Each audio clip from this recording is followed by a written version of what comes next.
Happy Father's Day, everybody. This is Tyler Lagasseschannel for 86's live stream of the final round of the 2026 U.S. Open, which is taking place at Shinnecock Hills, New York. So far, through 54 holes this week, only one man has dominated this course with authority. That man is Wyndham Clark, the 2023 U.S. Open champion.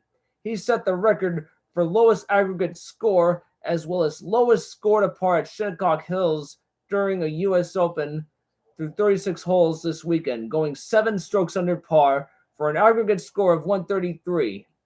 Yesterday in the third round, Clark kept steady while the rest of the field was basically losing ground. At one point, he led by as many as 7 strokes before making bogey on the 18th hole.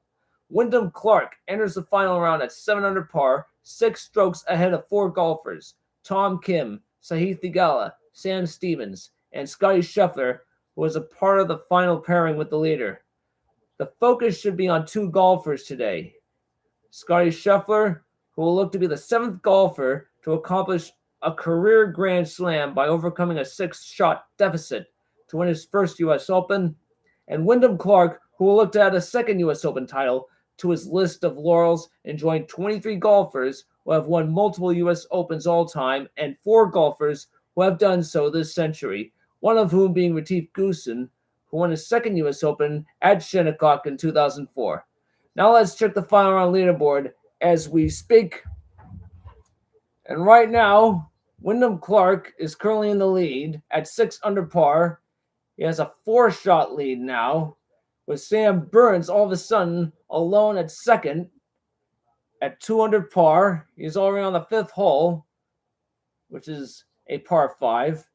Tommy Fleetwood, Tom Kim, and Sahith Theegala are third. They're 5 strokes behind at 1 under par, and 5 golfers at even par, including Scottie Scheffler, Xander Schauffele, JT Poston, Keith Mitchell, and Sam Stevens. Anyway, the weather calls for sun and clouds at the Hamptons, where Shinnecock Hills is located, with temperatures in the upper 70s. And here's the scoop. 130 years ago, Scotland's James Foulis won the U.S. Open back when there were 2 rounds in a single day. His aggregate score was 152, and he won by 3 strokes. 40 years ago this month, Raymond Floyd won the U.S. Open at Shinnecock. 1995 was the first year NBC did the U.S. Open, which was won by Corey Pavin that year. 2004 was the year Retief Goosen won his second U.S. Open. And in 2018, Brooks Koepka repeated as U.S. Open champion, the first to do so since Curtis Strange in 1989. It was also the year that the U.S. Open took place at the same time as the FIFA World Cup, which was held in Russia. Both were covered by Fox. And it was also the same year in which Phil Mickelson made this infamous putt with the ball still rolling. I'll be doing play-by-play and reaction to each shot from now until the final shot of the day, with some interesting tidbits and facts interwoven. Also, I'll do some updates on the World Cup soccer matches, as well as Red Sox baseball. This is Tea Time with Tyler at the 2026 U.S. Open, and right now we're in the middle of a commercial break. And I'll give you some very fun facts about U.S. Open at Shinnecock. 1896, as I said, James Foulis. Aggregate score 152. Number of rounds 2 in 1 day. Margin of victory 3 strokes. 1986, Raymond Floyd. He finished at 1 stroke under par with an aggregate score of 279, won by 2 strokes. And of course, I watched a little peek of the final round broadcast of the 86 Open. And there was talk of the following guys that were vying for a victory, such as Lee Trevino, Greg Norman, and Hal Sutton. 1995, Corey Pavin won it at even par. Aggregate score 280, won it by 2 strokes, thanks to that very long 200-something yard forward on his second shot in the 72nd regulation hole, which clinched the Open, which is basically his only major of his career. 2004, the Open was won by Retief Goosen, 4 strokes under par, aggregate score 276. Margin of victory 2 strokes. Phil Mickelson was up by as many as 3 strokes at that very Open. It was basically the closest he's ever gone to winning the U.S. Open at the time until 2006. Of course, some of you who are into golf all know what happened. And finally, 2018, the U.S. Open was won by Brooks Koepka with a score of 281, 1 stroke over par. The only time in the modern era where any golfer won the U.S. Open at Shinnecock without breaking par. He managed to win by 1 stroke, while Tommy Fleetwood shot a 63 in the final round that day. And of course, Retief Goosen's 4 under par is basically the lowest score by a U.S. Open champion played at Shinnecock. Anyway, going back to the leaderboard, Wyndham Clark is at 6 under par. And now we got Sam Burns for birdie on the par 5 fifth. There it comes, starting out a tad to his left. Break a little right. Got it! Birdie for Sam Burns, 3 under par. He's 3 shots behind the leader, Wyndham Clark. Right now we're going to live action. And here's Scotty Scheffler's ball. We see him on the 3rd hole, just left of the fairway. I'll give you some interesting hole-by-hole tidbits. They just finished the first 2 holes, both Wyndham Clark and Scotty Scheffler. Scheffler's got 145 to the front of the green, 157 to the hole. I have a decent lie from the thick rough on the left side. 3rd hole's a 499-yard par 4 today. Scheffler hits it up, lands it short, rolls onto the green, goes by the hole, left of the hole, and it's rolling into the bunker on the right side. Tough break. Tried to run it up there with a tough lie like that. And these greens are notoriously fast. I mean, wicked fast. Perhaps just as fast as the greens I played over the weekend. Mitchell for birdie on 5. He gets it. 100 par for Mitchell. Tied for 3rd along with Fleetwood, Kim, and DeGale. Actually, yeah, Mitchell made birdie. That's a birdie. Wyndham Clark's 2nd shot now.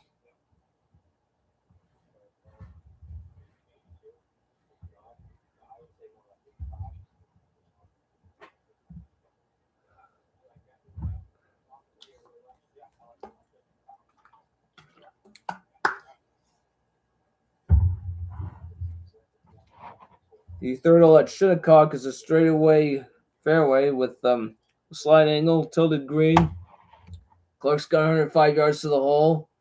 The right side of the fairway, just in front of one of the bunkers. Clark's drive is 393 yards. These fairways have to be fast. I think he had the wind in his back. Lands in the front of the green. Goes to the center, got to stay there. It's still rolling around the hole. It's trickling, gotta hold on. And it just stops just 3 feet from the next cut of grass. It was this close to being like Scotty Scheffler's 2nd shot earlier. I mean, it just basically started out running from the front of the green, onto the green, breaking right, and into the bunker.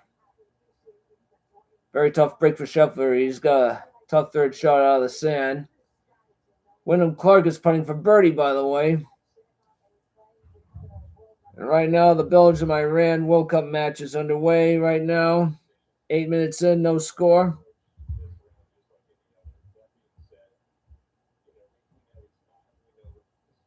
And the Red Sox play the Mariners. Last of a 3-game series, starting at 4:10 Eastern Standard Time.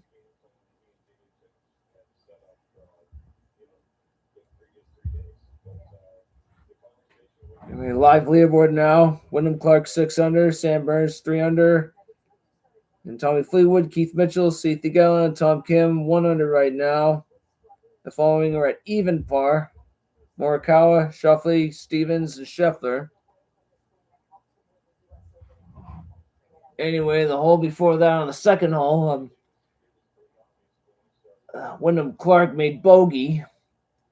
He ended up getting free relief on his third shot. His ball was behind one of the drains, so he moved his ball to the left, put it on the green, came up short of the hole. He had to make bogey on the second. Scheffler out of the sand, missing hole just a bit to the right. And the ball just settles down inside 10 feet for a chance at par.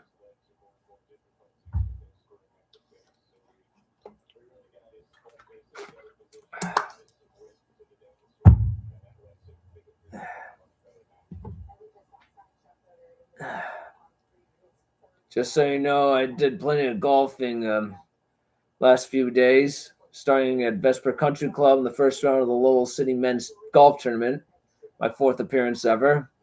Shot an 87, but I'm very proud of my two birdies, one on 10 and one on 13.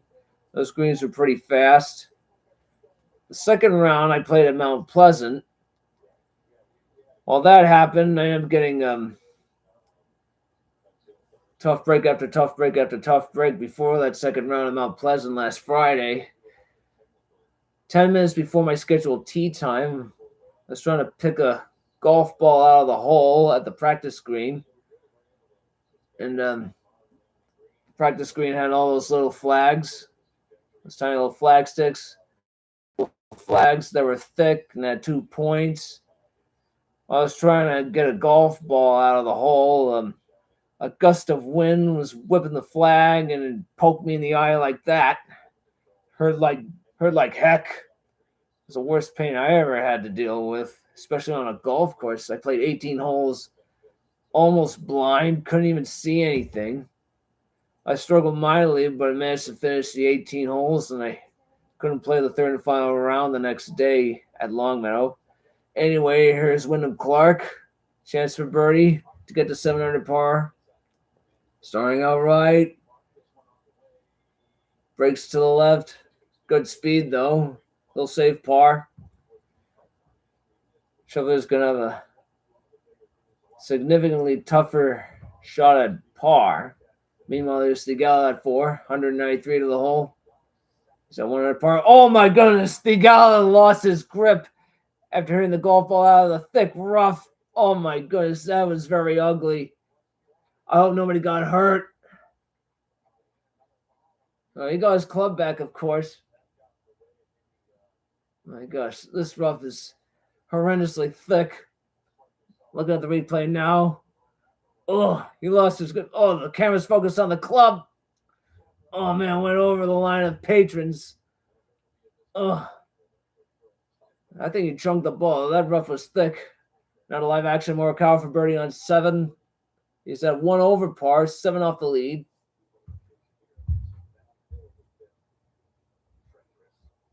And it's into the hole. What a putt there. He's at even par.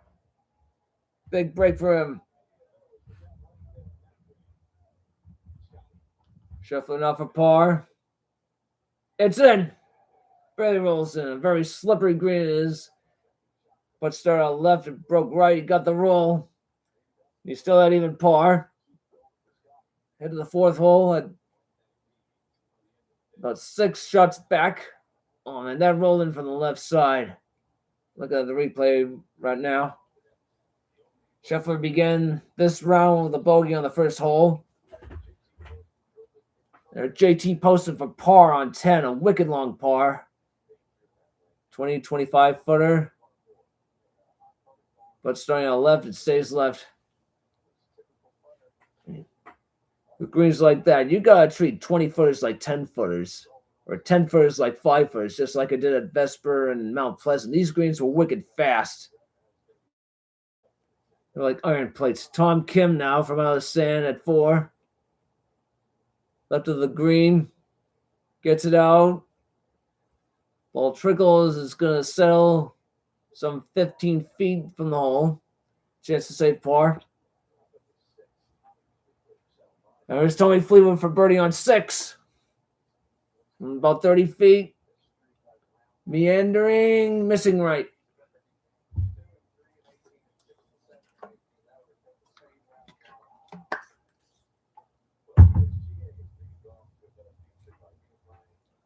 Shinnecock Hills is located about a mile from the Atlantic Ocean, located on the eastern part of Long Island. Expect very windy conditions, 10 to 20 miles per hour, just like at Mount Pleasant. A good 2 days ago, it was windy. Scheffler on 4 has made bogey, par, and par this week. Winds gusting at him at 13 miles per hour. Got to keep it down.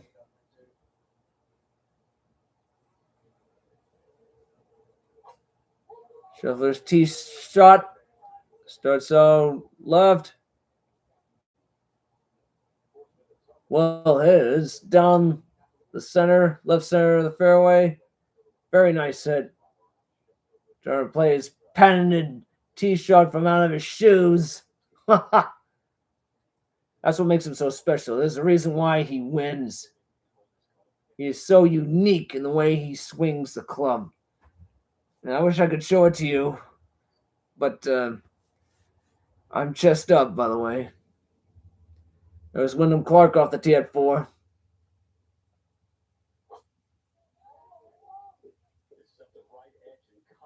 That one down the right side. Looks like trouble. And he's in one of the fairway bunkers on the right side.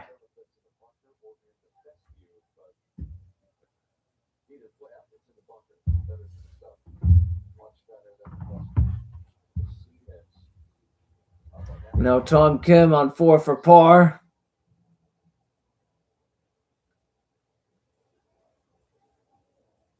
Starting out straight, he misses it to the right.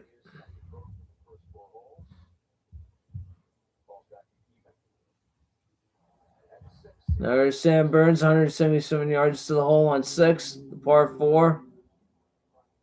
Burns 3 off the lead. Ball lands in the center of the green. Gonna have a good sized putt for birdie.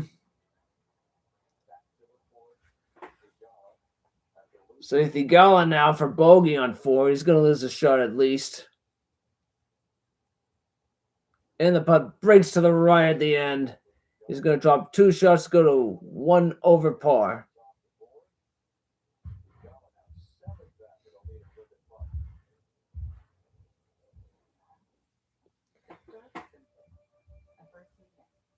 All broadcast is playing through. I'll do play-by-play. Poston for birdie to get to even par. On 11, he gets it. He is tied for 5th now.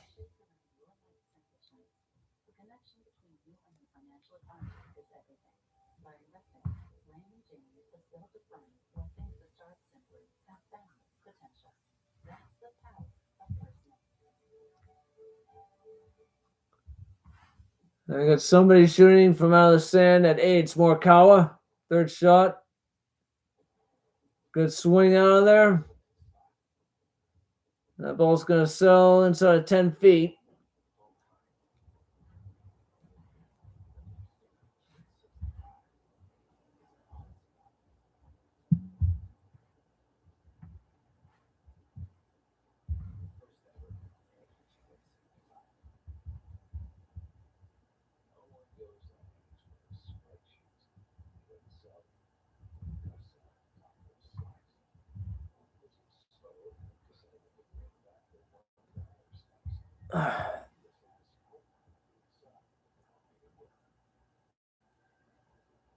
It looks like Schauffele from off the green pitches it just right of the flagstick inside 10 feet of the hole.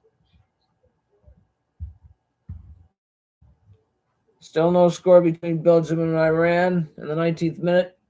One of this group will probably play the U.S. in the round 16 if they get this far. Stevens 161 to the hole on the par 5 5th. That's his 4th shot. He lands in short center of the green. Gonna have a lengthy par putt for him.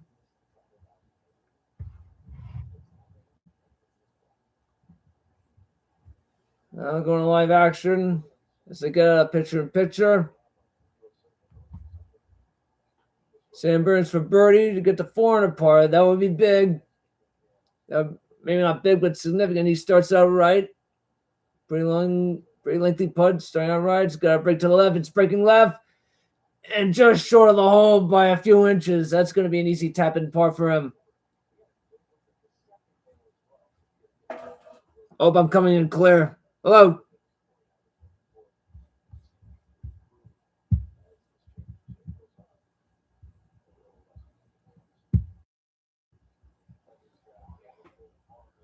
Testing. 1, 2, 3. Hello. Just want to make sure my voice is heard. Wyndham Clark from out of the sand. Got a 3-shot lead. Fleetwood and Mitchell at 1 under. I count as many as 6 golfers at even par. Scotty Scheffler included. In the final pairing with Wyndham Clark, the current leader right now. 175 yards to the hole from out of the sand. Clark steps back, trying to make sure. Back in position.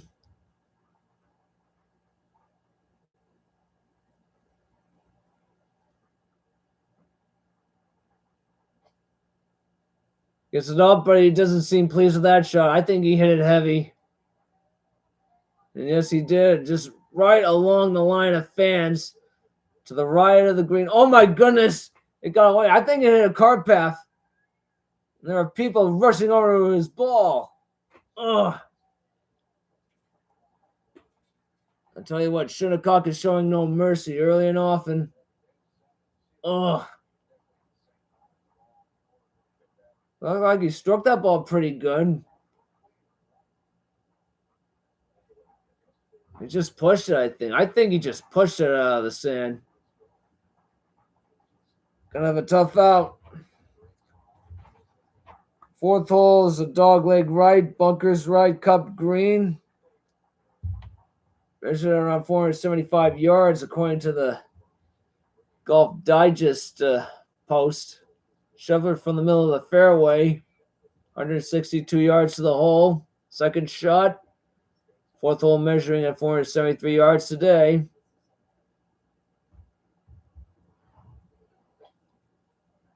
Gets it up, starting straight, going a bit right. Is it the right distance?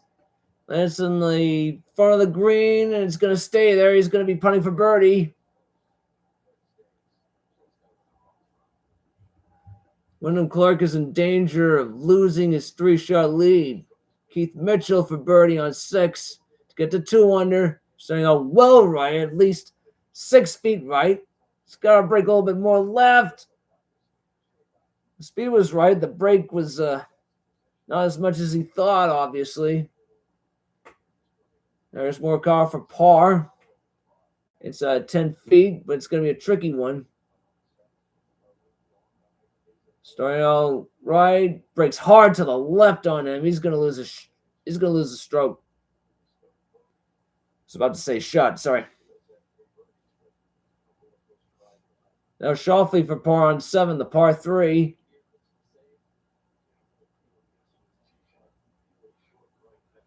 Very aggressive putt. Gets it. Big save for him. Schauffele will stay at even through 7.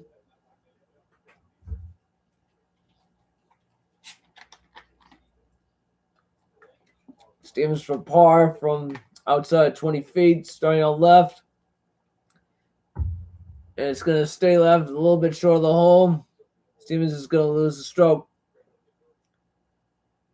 Brilliant overhead shot of Wyndham Clark right behind a trash can, right behind a road. And thankfully, that recycle bin is a movable object that can be moved. It's directing some fans to go right.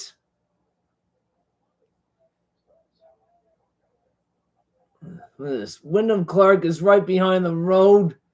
He has to shoot over a bunker and onto the green on his 3rd shot. That's going to be a very tricky one. But the lie is tight and flat as it is. That's going to be a tricky up and down for him. Very little green to work with. Going to be very tough to judge. It's going to be one of the most difficult shots. One of the most difficult holes so far for him. Going to be a lot more difficult holes coming on top of very dry, dead-looking grass. He just literally pushed his second shot from out of the sand. So far this week, he's 13 for 18 scrambling, second in the field. Belgium and Iran finishing up their hydration break at the World Cup. No score so far. Belgium and Iran are playing at SoFi Stadium, home of the 49ers. Actually, it's called San Francisco Bay Area Stadium for sponsorship reasons.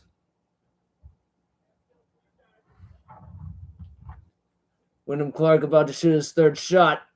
Gonna be very tricky. Gotta get it up.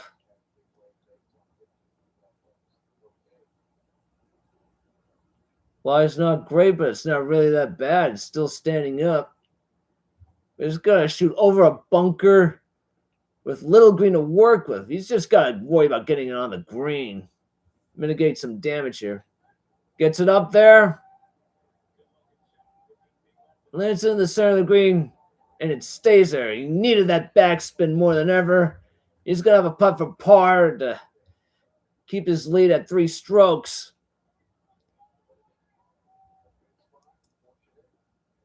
Tommy Fleetwood for par now. Par 3 7th. Starting out left. It stays left. He's going to lose a stroke. Going to drop an even par. Tied for 4th now. Emiliano Grillo for birdie. Gets it. He's at even par. One of 2 golfers to break par in the 3rd round yesterday. He shot 67, the lowest score of any of the 72 golfers that made the cut. Sam Burns, bogey par on 7 on the par 3. 300 par. His shot going left. And just on the green. It's got to stay there. I think it's going to roll in. Ball touched down on the green, only for it to roll off and into the bunker on the left side. Oh. I'll tell you what. I'm going to say this a whole lot. Shinny is showing no mercy. 5% chance to make it 39 feet 5 inches for birdie. Sky Scheffler for birdie. Starting out a bit left. Going right. He's going to miss it right. About 2 to 3 feet short of the hole. Hopefully he'll save par. Wyndham Clark's par save attempt coming up. Meanwhile, here's Tyrrell Hatton for birdie on 16 to get to even par. Aggressive looking putt.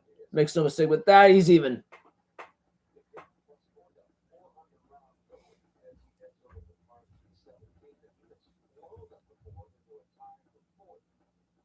Now I count 7 golfers at even par. Here's Poston from off the green at 12. He's even par. Starting out right. Got a break left, and it does. What a birdie from off the green with a putter. Poston with 6 holes to go. He's 5 off the lead. Tied for 3rd with Keith Mitchell at 100 par. And Clark made a remarkable 3rd shot from a tight lie behind the road, over a bunker and onto the green, 15 feet 2 inches from the hole. Chance of safe par. Clark finished reading his putt. Now he's backing off. Now getting into position.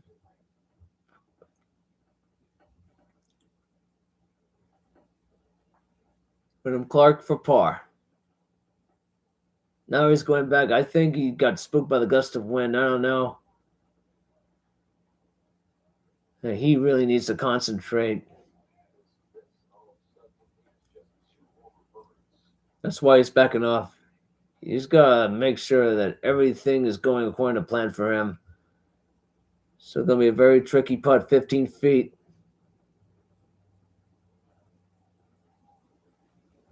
Here it comes. Starting on left, and in. What a save! A big one for him. Wyndham Clark, a par from 15 feet 2 inches. What a read, what a putt, what concentration. Clark 6 under par, still has a 3-shot lead. It started out left and it broke right. What a read for him. Oh, that's why he's U.S. Open champion.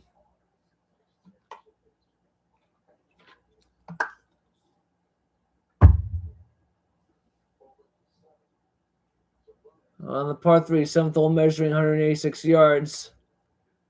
Burns is basically 7 feet below the hole. He's made 2 of his sand saves so far. That's the second shot. Gets it on the green. And it settles inside of 4 or 5 feet. For a chance to save par, stay within 3 of Clark. Shuffling for par now.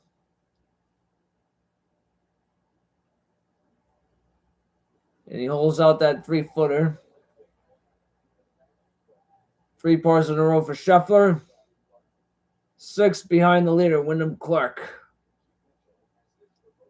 On to 7, Keith Mitchell for birdie at 7.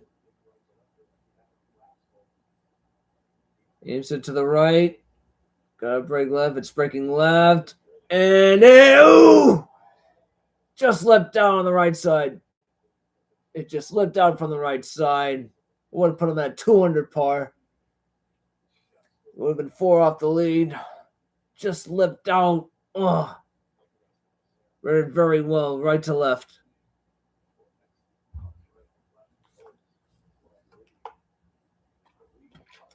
Burns for his par now. Inside of 5 feet. Looks like a left to right putt. Goes for the hole, it's in. Nice sand save. 3rd of the day, 3rd of the tournament, I think. I haven't watched much Open. I've been playing more golf than watching it. 3 birdies in the first 5 holes in the final round for Sam Burns. What a start he's had. He needs that start more than ever. Tom Kim from 72 yards, 3rd shot. Par 5, 5th. It's rolling. It's past the hole. It's got to settle. And it does. For about 10 feet for a chance at birdie. Foul pairing is on the par 5, 5th hole, measured at 600 yards. Cross bunkers to the right. Rising green slopes all around. These greens are so undulating, so confusing. And it's a U.S. Open course, a U.S. Open green for a reason. So wavy, so undulating, so difficult to read, so difficult to judge, just like at Vesper and Mount Pleasant for me, which is basically Lowell, Massachusetts' version of the U.S. Open or the Masters, whatever. Shuffle off the tee now. So slight landing area to the right of these cross bunkers. He's going left. Sure enough, he is. He's got to carry that bunker. 115 feet apex. It's over the bunker. It's going to roll, baby, roll. Look at that bounce. My goodness me. I tell you what, the pros have to take advantage of those par 5s. Gotta take advantage of them. There are only 2 of them at Shinnecock. The 5th and the 16th. 2 par 5s. Wyndham Clark, only player in the field with 2 eagles. Made one on round 1. And again on 16 yesterday. 373-yard drive for Scheffler. Clark made eagle, par, and birdie on this hole at the U.S. Open this week.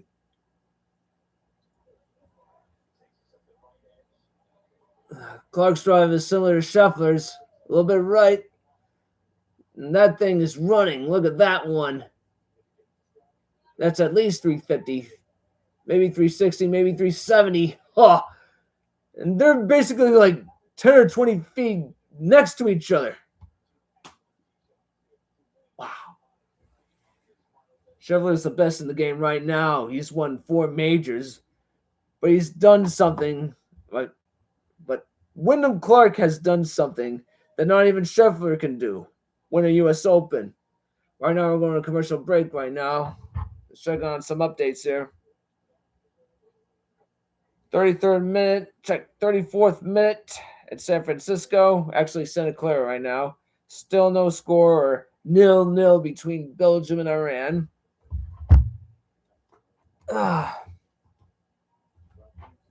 Anyway, like I said before, I had to cut my city tournament short because of my left eye injury. Yesterday, I was basically cross-eyed, very dizzy and all that, and I was seeing double. I couldn't keep my eyes open for 3 seconds at a time. It was very tough. Like I said before, I had my eye poked out while trying to pick up a golf ball from out of the hole in the practice green.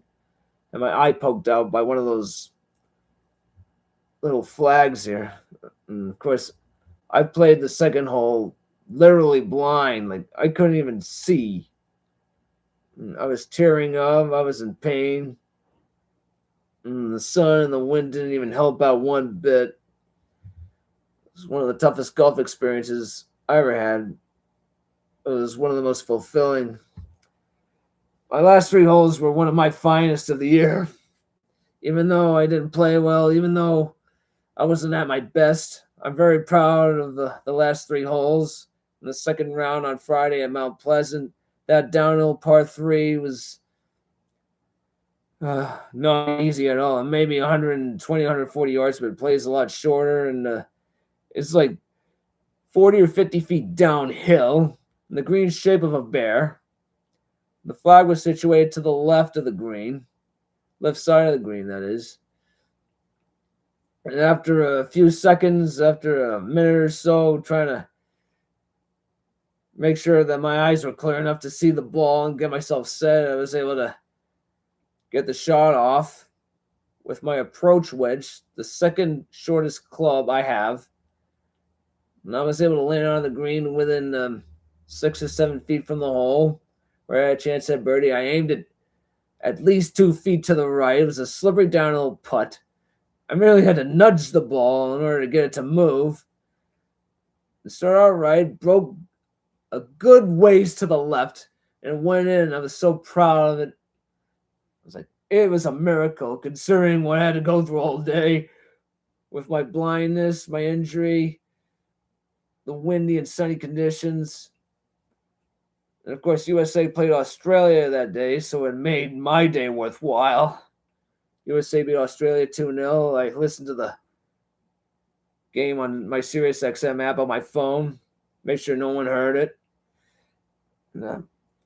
I was on my 11th hole of the day when the first goal happened. The first goal happened. It was an own goal, of course. And I was like, yes, USA are winning. I was quite excited despite my blindness, not being able to see very well. Now we're going to go to live action. There they are, the 5th hole, the wicked long 600 yards, 5th hole. One of 2 600-yard holes. Tom Kim for birdie on 5 to get to 1 under. He misses it left. That was a 10-footer.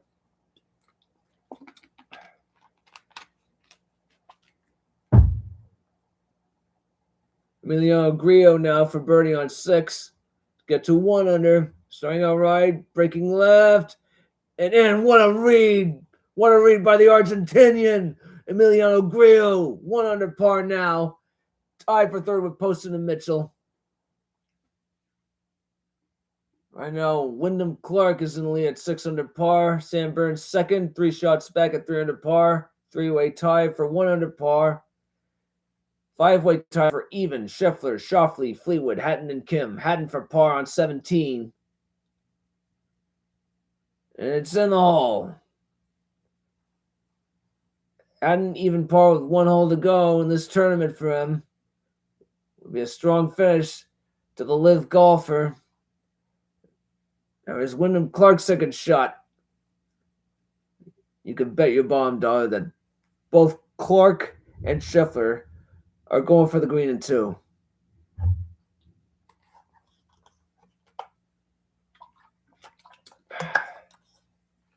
And it's got to be at least 230 to the hole, give or take. Clark into position. 211 to the hole, according to the graphic on the upper right corner of my screen that I'm looking at. That had to be a major drive. In the high 300s. 2nd shot starting out right. 128 mile an hour ball speed. 81 foot apex. That's on the front edge of the green. And it's rolling off back to front. Gonna keep going. Probably gonna stop in the rough. It's right through the cut area and into the dead looking rough. Clark basically lets go of his club in disbelief. Now the live action shuffling for par on 8. So, right, he misses it right. Played a right to left break. Stayed right. He's going to lose a shot.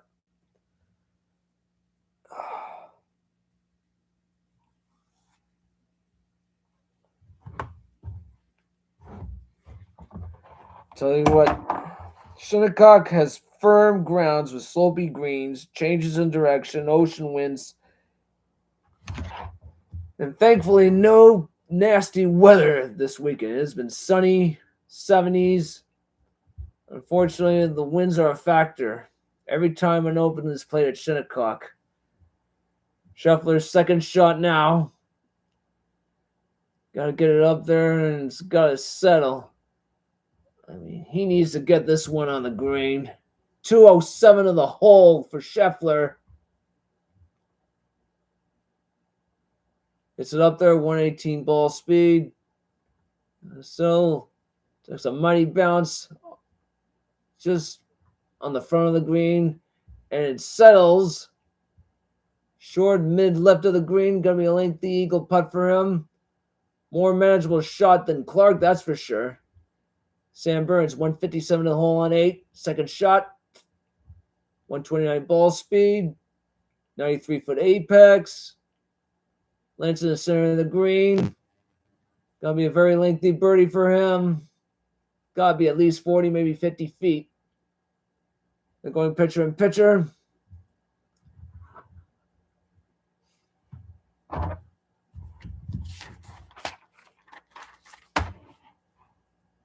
Emilio Grillo off the tee at 7, measuring 186. The pin tucked to the back left, right next to a couple of those bunkers. Grillo must have found one of them. Gonna be a tough up and down for Grillo. JT Poston, third shot from behind the green, starting left. Oh, nearly missing the hole. That had to be a 30 or 40-yard shot. Just missed left of the hole. It sells within 3 feet of the hole.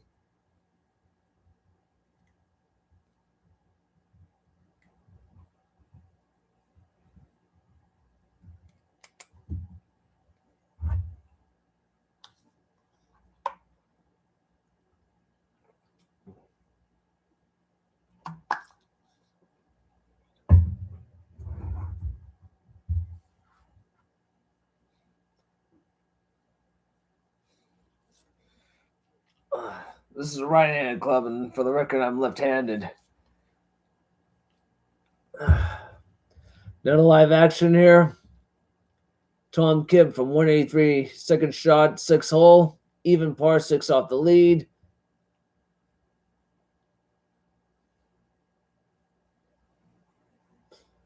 Gets it up 138 ball speed, 111 apex. It's in the center of the green.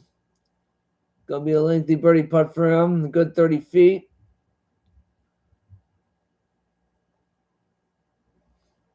Now it must be Grillo from out of the sand. He's made 4 sand saves out of 10 attempts. It's a second from 7. Lands it on the green, nicely done. Just over the hole by a few feet. Chance to save par. Grillo in a 3-way tie for third.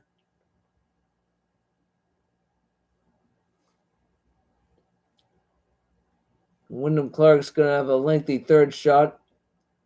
Probably going to bump and run it up the hill and onto the green, where the flag is situated on the back side of the green. Scheffler was very, very smart to land it short of the green because it bounced pretty high, and thankfully it settled in the center of the green. Burns for birdie now on the 8th hole to get to 4 under par. A very long putt for him. It's very hard. Oh, he got it! What a putt for Sam Burns. He's 2 off the lead now, 4th birdie of the day. 4 under for both the final round and the tournament. 4 birdies on his first 8 holes. Burns is on a mission now. The lead is now at 2. And Wyndham Clark Gonna shoot up the hill. He's got a wedge in his hand. Probably gonna run it up the hill.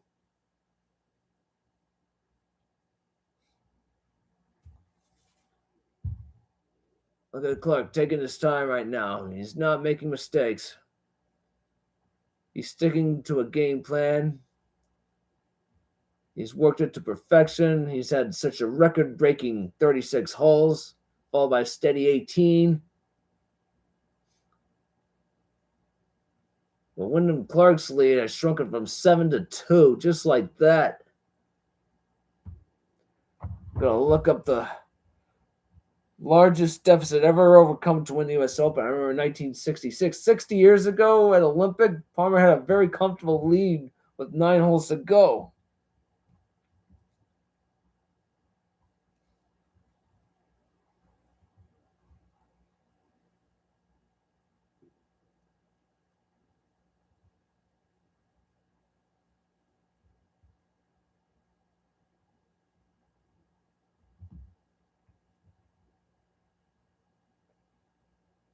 The largest final round comeback in U.S. Open history is 7 strokes, famously achieved by Arnold Palmer at the 1960 U.S. Open at Cherry Hills Country Club in Denver. And now here's Wyndham Clark's third shot. From the rough, bumping it and run it. Oh, he hit that one weak. That one's going to roll back. Oh, my goodness. He tried to bump it and run it, didn't hit it. With very little green to work with. That was a very delicate shot. Oh, very tough break for Clark. He's got to pull himself together. He's just got to get it on the green. Try to save par. Now we head to 8, where Mitchell's attempting his birdie, starting out left, and slowed down a few inches from the hole. He's going to stay at 1 Should be an easy tap in for him. Wyndham Clark practicing a swing with 2 different wedges. Now makes his decision. I'm trying to bump and run it. You got to land about 2 to 3 feet short of the green. You're just going to bump it just 2 to 3 feet short of the green. Lands it a little beyond the collar. Seemed to have hit a little bit too hard, but it's going to stay on the green. He's going to have a lengthy birdie. No, he's going to have a lengthy par putt. At least 20 feet. If he misses that, his lead will drop to 1 because Burns is on fire. Clark has hit a rut. Now here's Burns on the tee at 9. 483-yard 9th hole.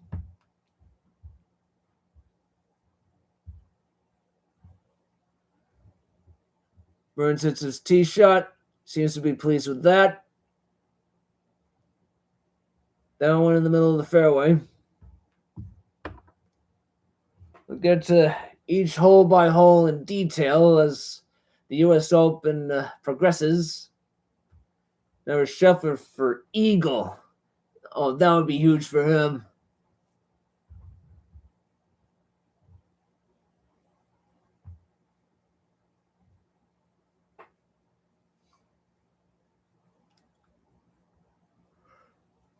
Here it is. That one has to be at least 30 feet. It's going up. He misses it left just by a couple of feet.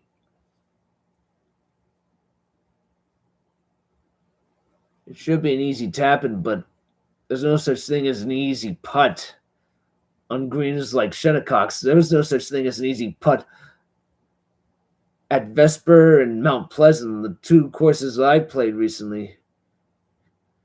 One time on the 14th hole at Vesper, a par 3, I had a tap-in, which is like 12 to 18 inches. I went right for the hole. It merely tapped in and just curled hard right on me. Grillo misses his par save attempt. He's going to drop to even par.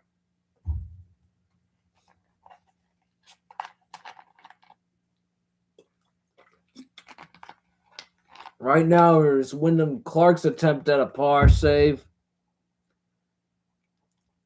24 feet 1 inch. Putt for par, 11% make percentage.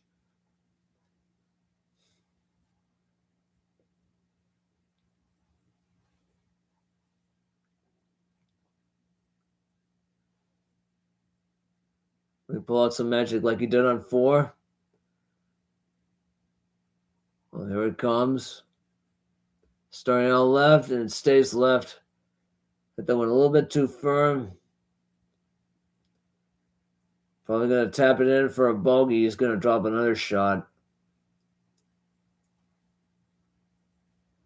So it's a bogey for Clark. His second of the day. Bogey 2, bogey 5. His lead is down to 1.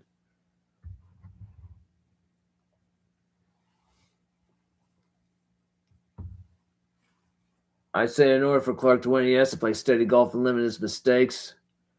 Right now, he's made at least 2 mistakes in the form of bogeys. Now, Scheffler, he can tap it in for birdie. He's bringing this putt, which is roughly 2 to 3 feet. It's a very tricky and slippery putt for him. For a guy his caliber, the best in the game. There's a close-up. He's aiming at right edge.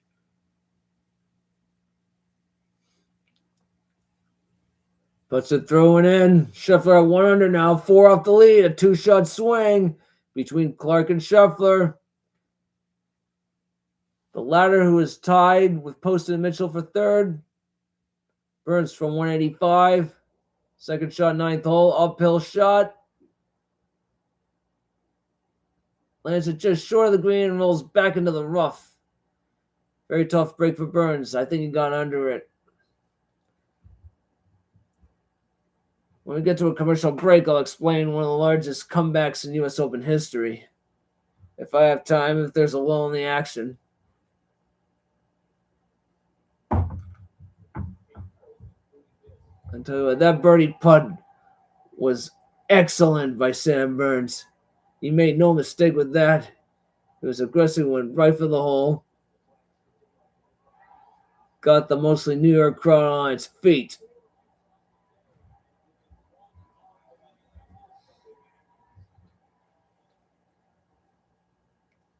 All right, we're going to commercial break. And as they go to commercial break, I'll explain the following comebacks. 1960, Arnold Palmer, Cherry Hills Country Club in Denver. Entering the final round, trailing leader Mike Suchek by 7 strokes, Palmer famously drove the par 4 first green and made an eagle. He birdied 6 of the first 7 holes and ultimately fired a final round 65 to beat 20-year-old amateur Jack Nicklaus by 2 strokes. Other notable U.S. Open deficit comebacks. In the final round, Johnny Miller overcame a 6-stroke deficit in the final round at the 1973 U.S. Open at Oakmont, firing a record-breaking 63 to win it. Largest 36-hole comeback at U.S. Open. The largest comeback to win at the 36 holes, the halfway point belongs to Lou Graham, who made up an 11-stroke deficit to win the 1975 U.S. Open in a playoff. Back then, the playoffs were 18 holes. Good thing there are no 18-hole playoffs anymore. The Masters used to have 18-hole playoffs. Thank goodness, the playoffs are much shorter. But nowadays, Masters have sudden death playoffs. Other majors have aggregate playoffs. PGA, U.S. Open, British Open.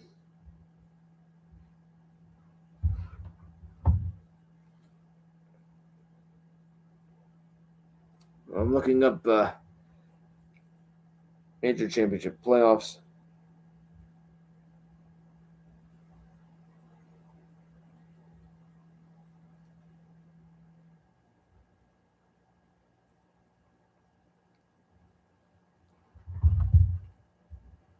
Each of the 4 men's major golf championships features a distinct playoff format to break ties after the standard 72 holes of regulation play. For the Masters, it is sudden death. It's a pure sudden death playoff. Play begins on the 18th hole. If a winner is not decided, players alternate between the 18th and 10th holes until one player records the lowest score on a hole to win. At the PGA Championship is a 3-hole aggregate. All tied players play 3 designated holes on the course. The player with the lowest combined score across these 3 holes wins, and if a tie remains, the sudden death commences on a designated hole and repeats until a champion is determined. The U.S. Open has a 2-hole aggregate playoff. Tied golfers play 2 specific holes, often the 17th and 18th holes. The player with the lowest cumulative score after 2 holes wins. If the players are still tied, the format switches to sudden death on those same holes until a winner emerges. And for the Open Championship, it is a 4-hole aggregate. Tied competitors play 4 designated holes. The lowest aggregate score across these 4 holes claims the title. If players are still tied, the format moves to sudden death. While some historic majors use 18-hole playoffs on the Monday following the tournament, all 4 events now conduct their playoffs on the same day the 72-hole regulation concludes. All right, now we go to live action. Commercial break's over. Halftime at Santa Clara between Belgium and Iran, 0-0. Oh, goodness me. Sam Burns came into this final round 7 shots behind the leader, Wyndham Clark. He's now 1 back, but Burns is in the rough for his 3rd shot. 12 for 16 on scrambling attempts this week. Pitches is high up in the air, gets it on the green. Ball rolls a little bit past it, some 7 or 8 feet, maybe beyond. Still going to be a tricky par attempt for him. Turtle Haddon on the 18th and final hole for par to be the clubhouse leader. Starting out left, breaks hard to the right and short.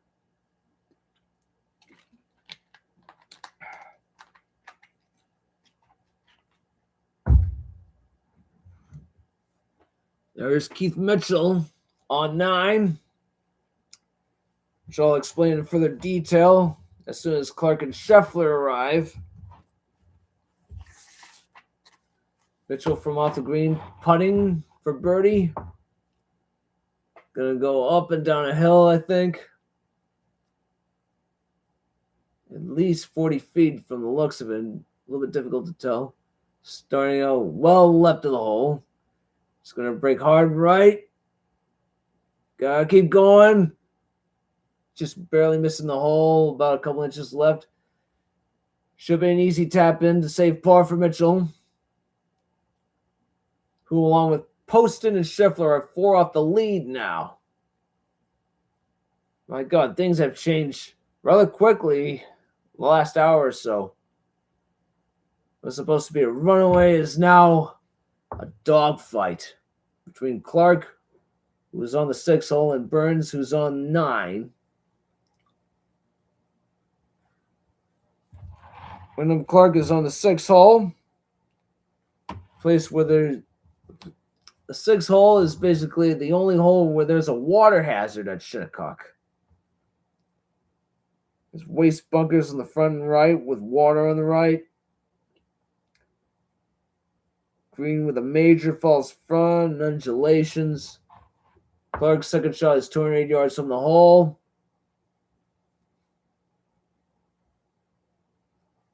Starting out left. Taking a right according to this tracer. Gets it to land. Right center of the green. And it'll hold steady. When it's still trickling. It's still trickling. It's pin high. And look, now it's moving a little bit more. The right side of the green. It's going to roll off. Oh, it picked up speed. Just off the green. Going to have a lengthy birdie attempt for him.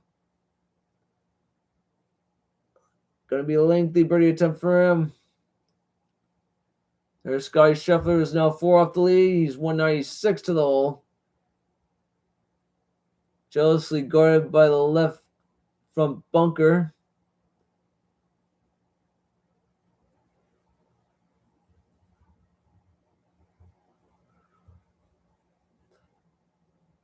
Gets it up. Scheffler looking up. Gets it to land in the center, mid-center. I think it's going to roll off. Oh. Same fate as Wyndham Clark. Lands at the center, it trickled, and it drifted to the right and off the green. Both of them are to the right of the green.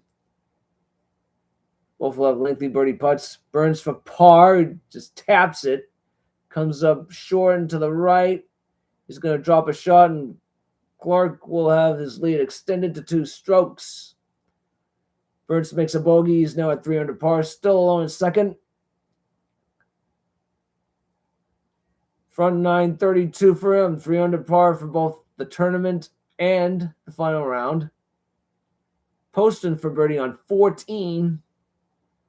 Start a little left, breaking hard right, staying straight, misses right. That'll be at least 4 feet for par.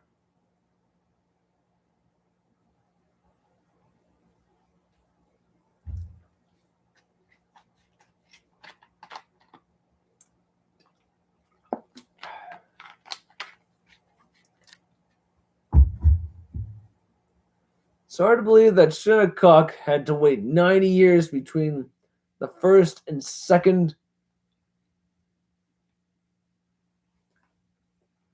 U.S. Opens, 1896, 1986. 175-mile road drive between Shinnecock and TPC River Highlands in Connecticut, unless you want to take the Mary Ellen, the ferry. Travelers Championship is going to be on NBC this time. It's almost always on CBS now. NBC's got the Travelers, which is held in my home region, New England, where Keegan Bradley is the defending champion. He's won it twice in the last 3 years. And in between was Sky Scheffler. He won the Travelers in 2024. I think it was that year where they all spray painted the greens. Some protesters came in and spray painted the greens. While Scheffler was trying to wrap up the Travelers. The big year he's had. Looks like Sky Scheffler is going to be pitching onto the green. Clark's going to be pitching onto the green. Looks like Clark's going to go first.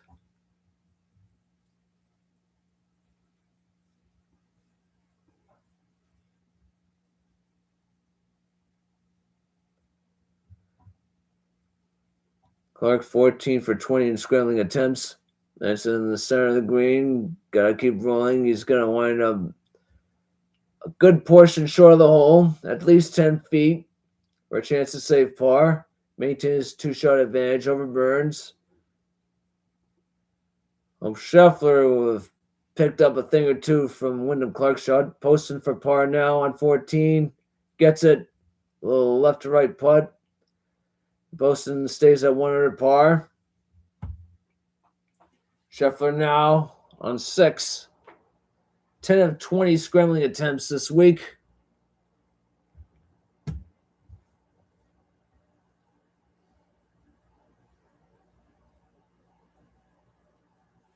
Been live for over an hour now. Things have changed a lot. Scheffler lands it just a little bit beyond that ridge. Better shot than Clark, that's for sure. That ball's going to sail some 3 feet from the hole for a chance to save par. Scheffler gotta stay cool, gotta stay calm, gotta stay collected. Fleetwood for par on 10, a very lengthy one, about 40 feet at least. Starting out right, breaking left. That's going to miss just right of the hole. Inside 2 feet, is going to drop a shot.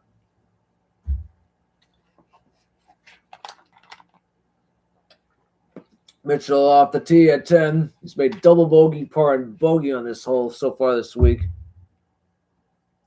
Using an iron from off the tee. Gets it to land in the middle of the fairway. Measured at 400 yards. 10th hole. Up and down fairway. Green slopes. Falls front and back. Burns off the tee at 10. Not messing around. Probably going to see some iron players from off the tee at that hole. Burns, similar shot to Mitchell. Sam Burns and Keith Mitchell being paired up together. Wyndham Clark for his par save attempt. This putter has got to come through if he's ever going to have a chance.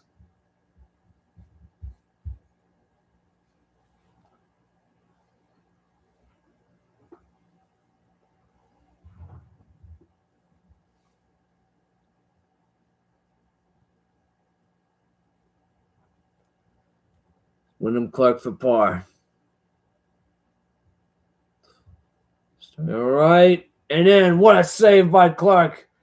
There's like a wee little bump in the middle between the ball and the hole. A wee little bump, but somehow the putt broke left and in. Big save for Clark. Here it is again. Pretty bumpy ride to the hole.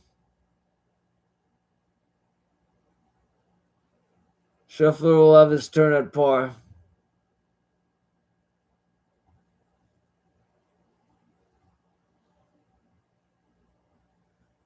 Obviously taking his time.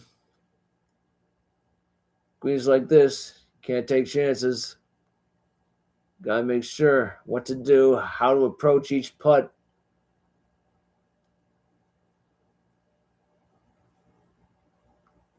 Scheffler makes his par. Clark and Scheffler, 500 and 100 respectively, on to the 7th hole.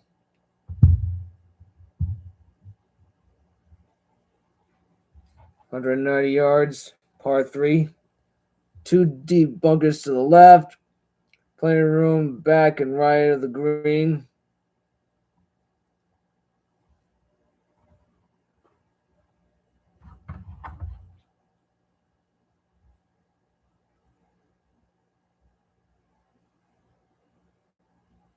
Still at halftime between Belgium and Iran. Red Sox will be starting in a few minutes. Not a live action. Sam Burns, 198 yards to the hole. His second iron shot on this hole. 141 ball speed, 93-foot apex. That's in the center, which is where it will stay. Gonna be a difficult right to left putt from outside 20 feet, 25 at least. And Keith Mitchell up. Unpredictable winds, unpredictable cross winds, right to left winds.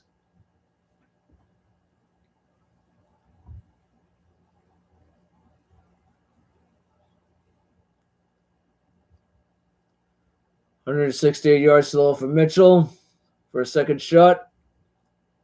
Aiming right to left, playing the wind, letting it be his friend.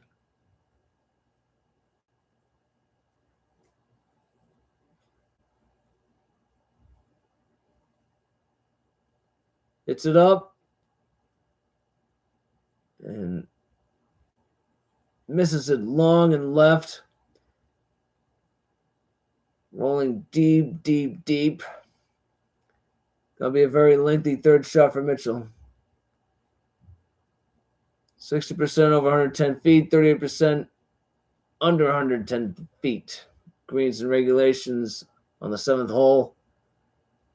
600 for Scheffler from 186.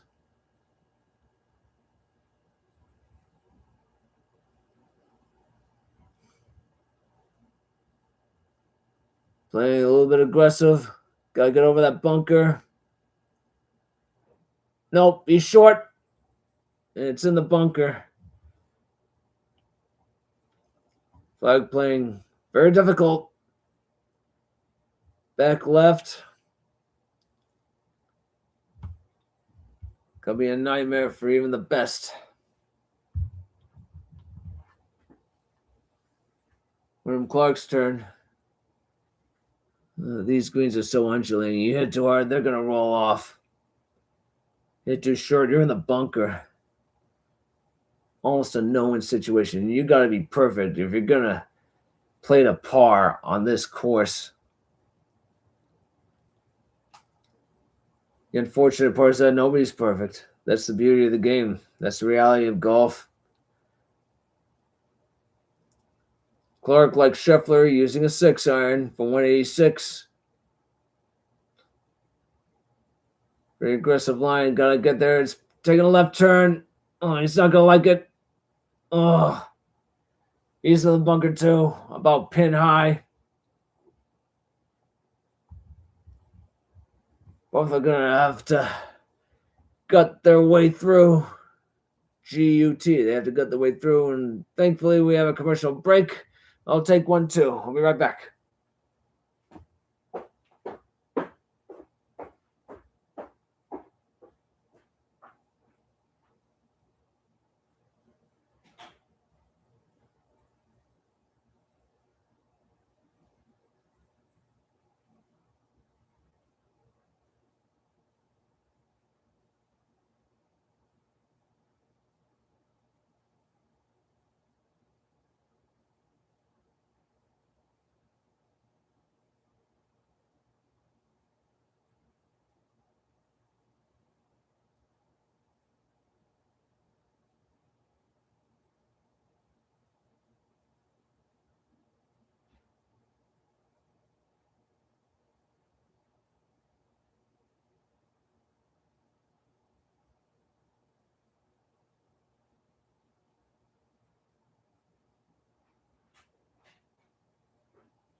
All right, I'm back. Anyway, I want to send a shout out to my good friend Daniel Steele, who's competing this week in the Special Olympics USA Games being held in Minneapolis, Minnesota, or St. Paul, Minnesota, the Twin Cities.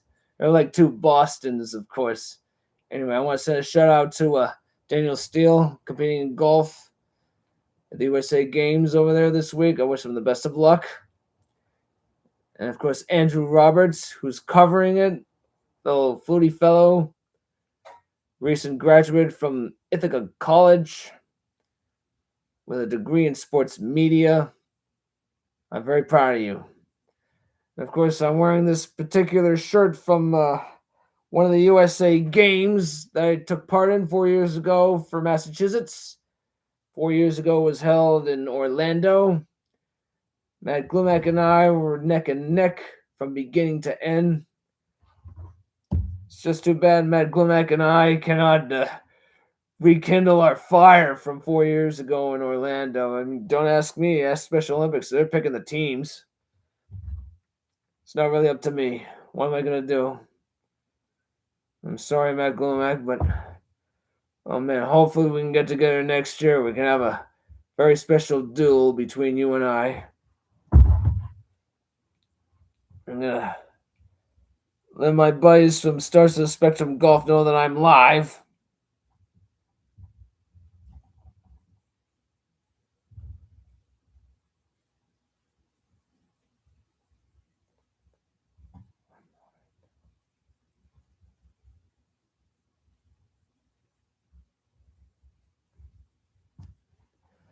Scheffler on the sand at 7.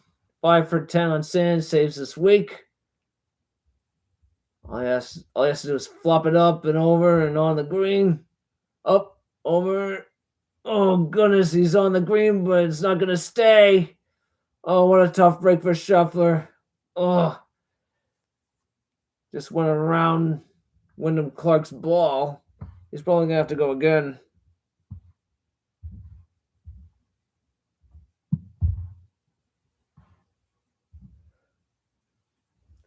That must be Mitchell's third shot. He was way away from the green. Gets it to within 5 feet.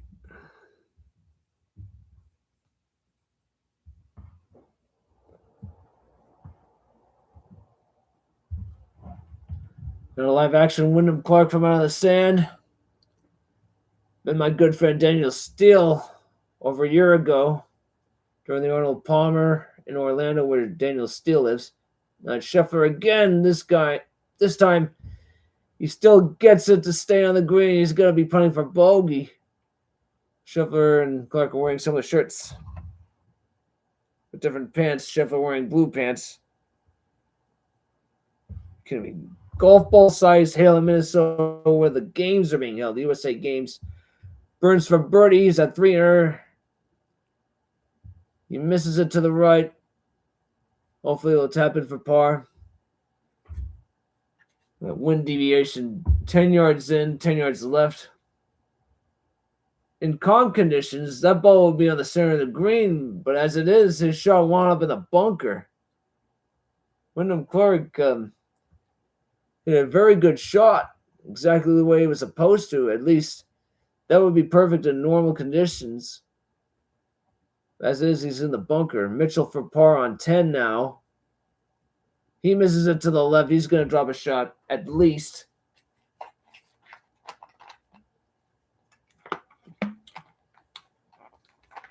Anyway, Wyndham Clark, with my good friend Daniel Steele, during the Old Palmer in Orlando, where Daniel Steele lives. Clark 4 for 6 from out of sand.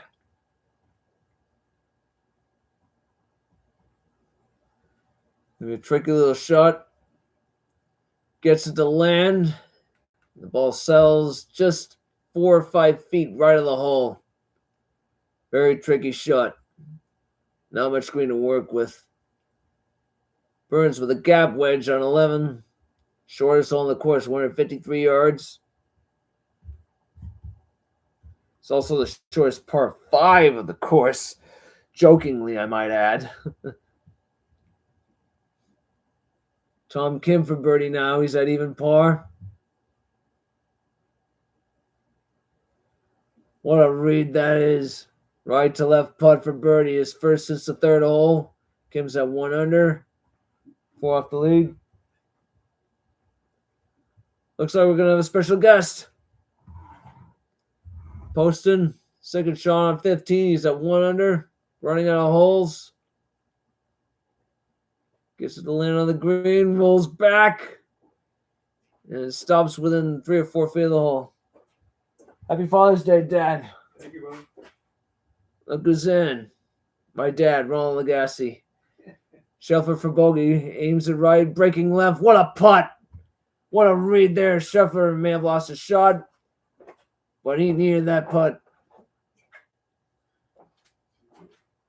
Can I have some water, please? Can I have some more water, please? Yeah. Thank you. Mitchell on 11. 153 yards. Bogey, birdie, bogey for him at 11 this week.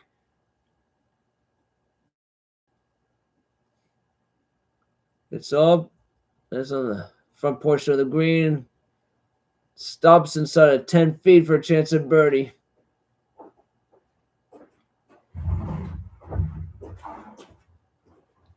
Thank you very much. Appreciate it.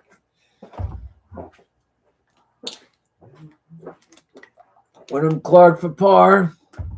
Maintains 2-shot advantage. A little bit tricky.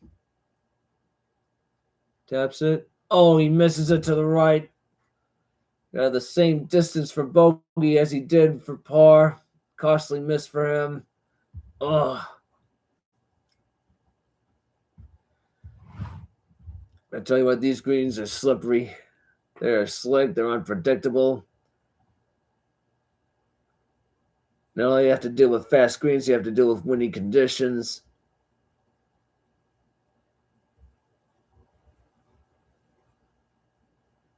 Never going to find champions like that. Clark for bogey now from about the same distance as before. He gets to the fall. He's at 4 under now.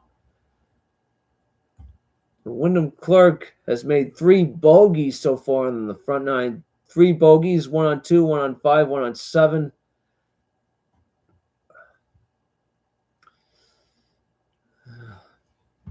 We got a ball game.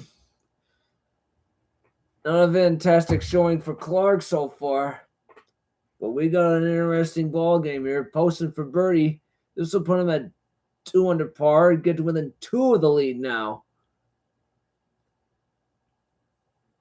Doesn't look like much to it. Oh, and he misses it to the right. Must have been a misread somewhere. I think he went right for the hole. It broke to the right at the end and just leapt out. Wasted opportunity for Poston.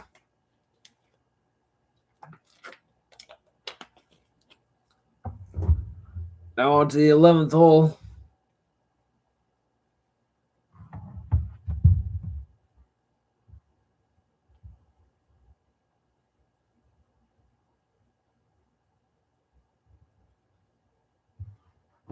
Check out the scores from the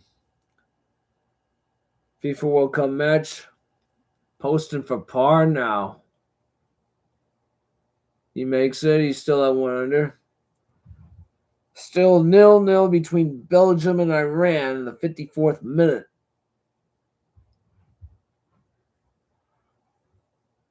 Now back to 11. Sam Burns has put 16 feet 8 inches. He has to aim at 14 inches right to left. Slightly uphill. Burns' putt is right and it stays right. Hit that one a little bit too firm.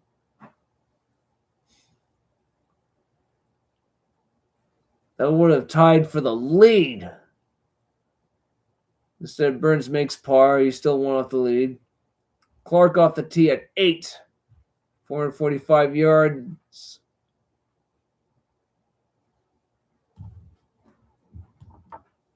Clark's drive lands on the fairway down the right side, but it rolls into a bunker. The 8th hole has bunkers short left and all right. Most pros would aim to the left side of the fairway for a better look. Instead, Wyndham Clark probably pushes it to the right. Not where he wants to be. Not the place to be for him. Mitchell for birdie on 11. Get to 1 under. Starts out right and in. Right to left. Birdie for Mitchell. 1 under par. Tied with Kim and Poston for 3rd. Burns 3 under, 1 off the lead. Clark 4 under, the leader.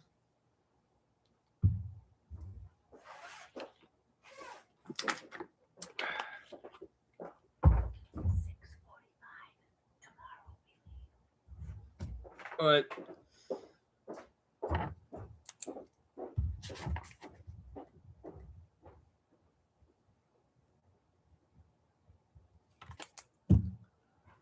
Tom Kim, 170-yard second shot on 9. That one hit the center right portion of the green. Will it stay on? Nope. Just off the green on the backside. Could still putt it, but I wouldn't count on it. Collar looks bumpy as some patches here and there. On the tee at 12 is Mitchell, who's now 3 off the lead. Burns, Kim, Poston, Mitchell, they have yet to win a major in their careers. Will be a treat for them. Wyndham Clark is 4 under. Scheffler even.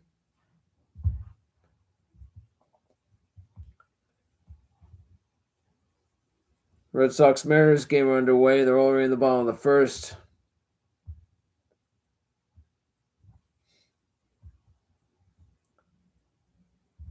What do you know? Serena Williams is playing Wimbledon singles as a wild card. Mitchell off the tee at 12. 462 yards. Playing that left to right fade. Check out some notable major champions on the leaderboard.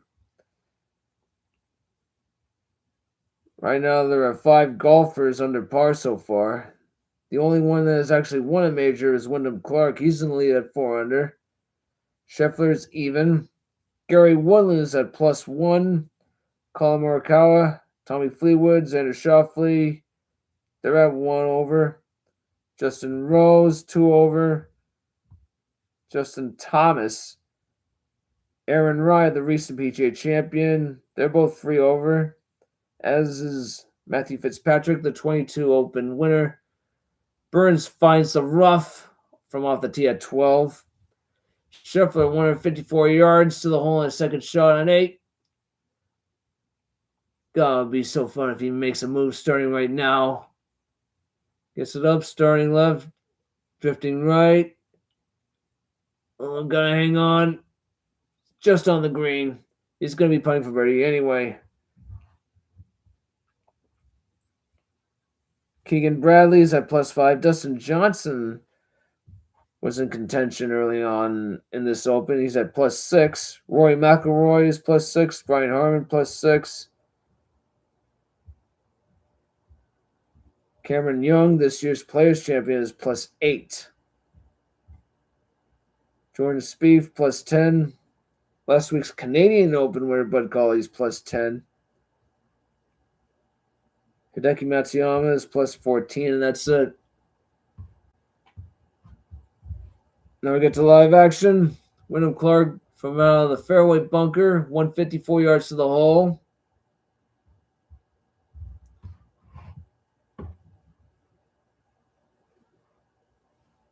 Gets it up and out of there. Will it be enough to get on the green? Yes, it will. Hits it left center of the green. It'll be a lengthy birdie putt for him coming up. Still 0-0 between Belgium and Iran. 60 minutes in at Santa Clara, California. No, it's Inglewood, California, rather.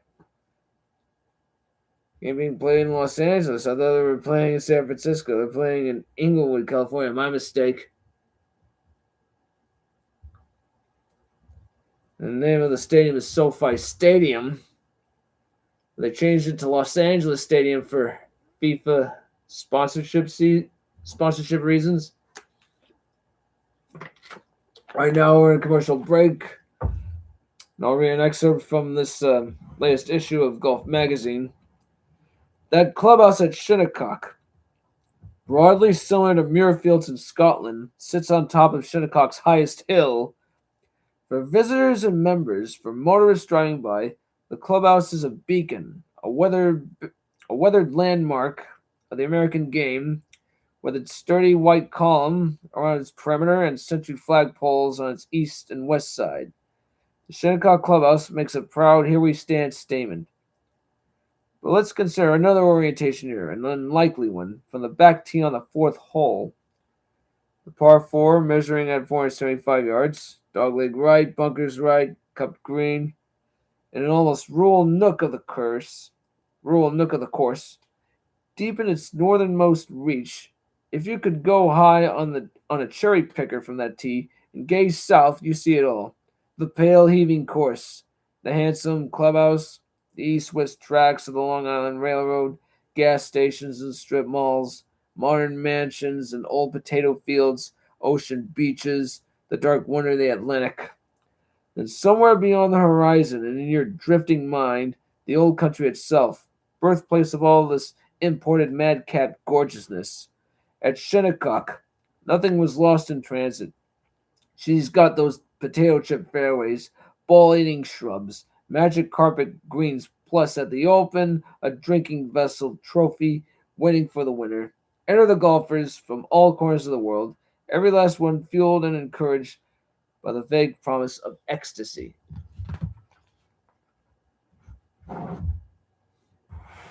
So almost everything is happening is going. It's like almost everything is happening in New York. I got to go to New York 3 times. I got to go to the city, at JFK Airport, to fly out of the country to Italy with my Winter Games team, World Winter Games team for Special Olympics on the way to Italy. Went there a second time at Storm King in Cornwall. And the third time around, I got to go to Lake Placid, New York. It's a very fulfilling visit. I got to take in all the history, got to see the rink where the Miracle on Ice was played in the museum, all these artifacts right between the 1980 arena and the 1932 arena. The places, the years where the Olympics were held.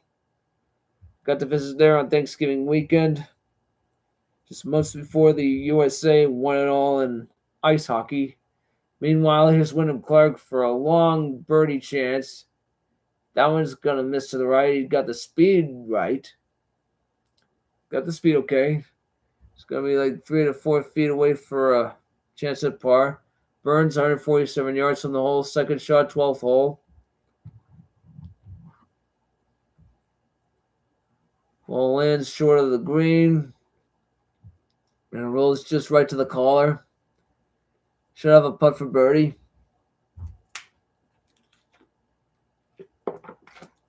Scotty Scheffler for birdie. Hasn't done much today. He's way past due for a big hole. Aims right. Breaks left. Comes up a bit short. It'll be an easy tap in par for Scheffler. He'll stay 4 back of the lead. 8 holes down, 10 to go for Scheffler. Meanwhile, here's Keith Mitchell, 108 yards from the rough. The par 4 12th, measuring at 462 yards today. Hits it up. And lands it short of the green. Sells pin high, going to be at least 25 feet, maybe 30 or more.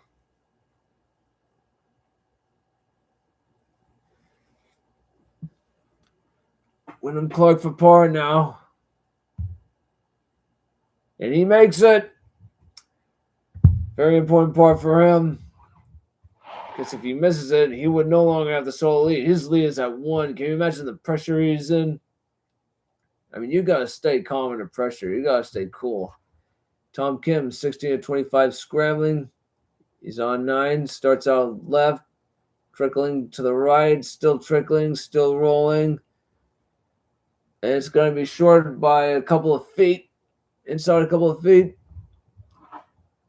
Should be a safer Tom, who's 3 off the lead. Haven't heard his name in a while. Poston. Hearing a lot of 620-yard par 5 16th. Longest hole of the course. Third shot, 153 yards. That one shortened into one of the bunkers on the right side. Pretty costly miss for Poston. Scheffler from off the tee. At 9, 483 yards. It's made par each and every time.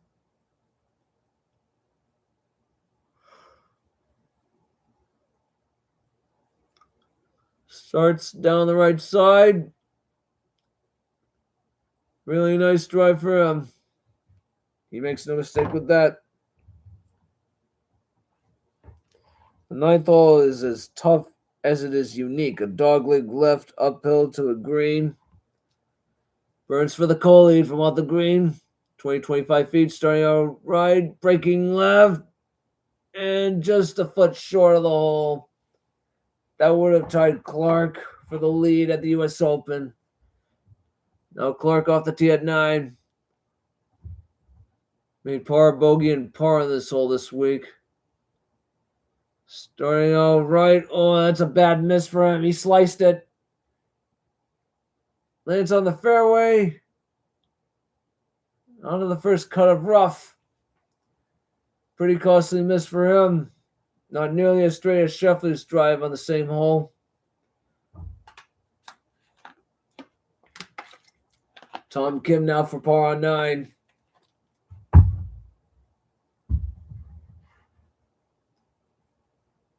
He gets it in. Big par for Tom Kim. 3 off the lead. Tied with Poston Mitchell for 3rd. Here's Stevens for birdie. It was 100 to begin the round. He's 1 over now. Birdie on 10 will put him back to even, and it does. But started out right. Broke to the left at the end.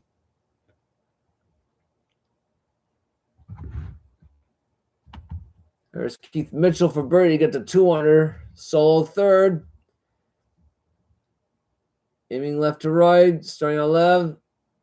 Breaks just a bit to the right. Missing the hole by a foot. It's actually pretty exciting. This is a pretty exciting Open so far. Of course, this is the Open. Poston from out of the sand at 16. Gets it out. Lands it on the center and stops inside of 5 feet for a chance to save par. I think it's going to be a very compelling finish. Rory McIlroy is now 6 over par. He's attempting his par putt on 18. The reigning 2-time Masters champion will finish at 6 over par. Currently in a tie for 33rd right now. He shot back-to-back 73s the last 2 rounds. Opened up with a promising 69 in the first round, followed by 71 in the second.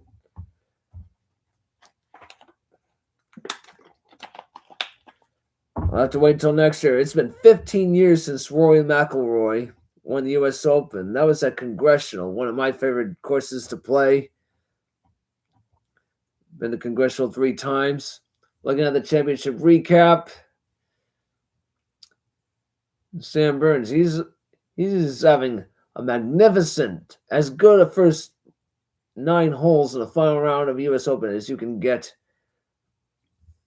4 birdies before having the bad luck to bogey 9. JT Poston had to hole out for birdie from off the green at 12. Looking at the highlights right now, they're showing the highlights right now. Wyndham Clark was at 7 under par. Now he's dropped to 4 under par with 3 bogeys on the first 8 holes.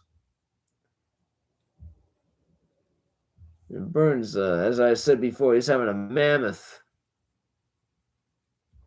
front 9 with 4 birdies. Anyway, yesterday I got to go to the Lowell Spinners game for the first time in 7 years. Level of play is basically different. Only this time there are college players, consisting of college players based out of New England. And I haven't been to a Spinners game since 2019 when they were in the New York Penn League. Got to meet Charlie Coyle there for the first time. And last night, I had a pretty good time at the Spinners game. I got to go with my parents. I got to go with my brother and his family and my brother's in-laws.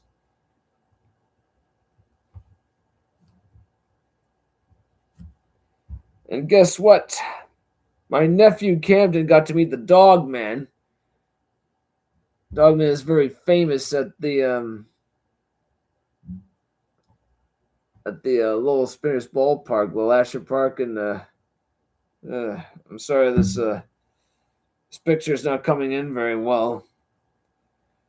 Perhaps if I move into my living room, I can show it to you much clearer. But right now, I'm in the basement. Still showing highlights right now. Mitchell from 11.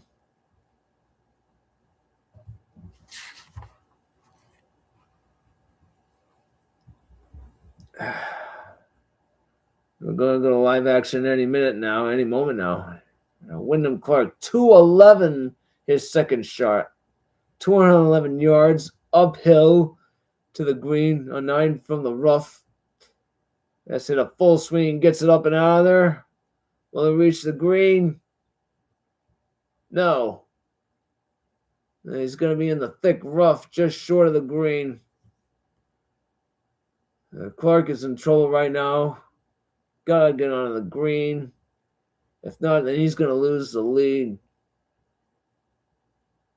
Burns right now on 13 off the tee. He's made birdie, bogey, and bogey there today. This week, sorry. Mitchell, Poston, and Kim are at 1 under. Tied for third, 3 off the lead. Burns alone in second, 1 off the lead. Scheffler and Stevens, 4 off the lead. They're both even. Scotty Scheffler, second shot on 9, 164 to the hole. Playing a little bit more because it's uphill.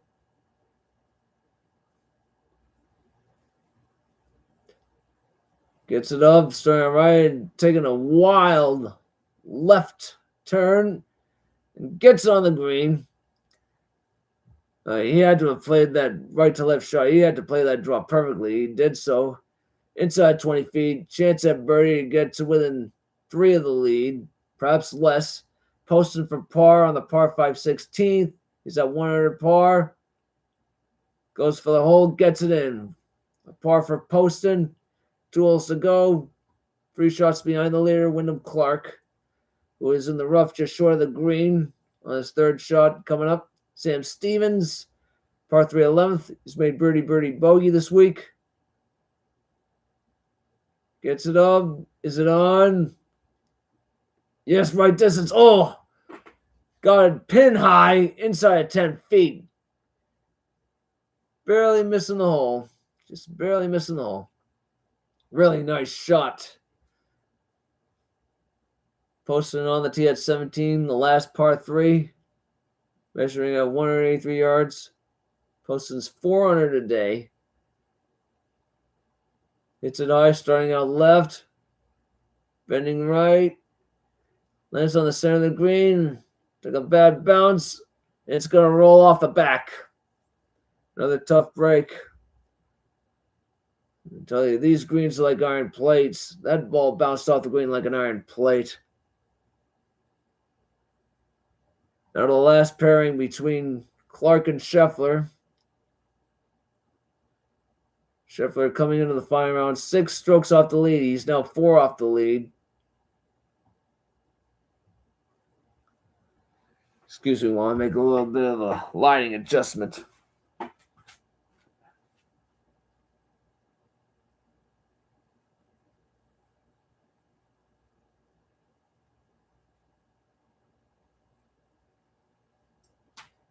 All right, now, Wyndham Clark from the thick rough. Third shot to wrap up the front 9.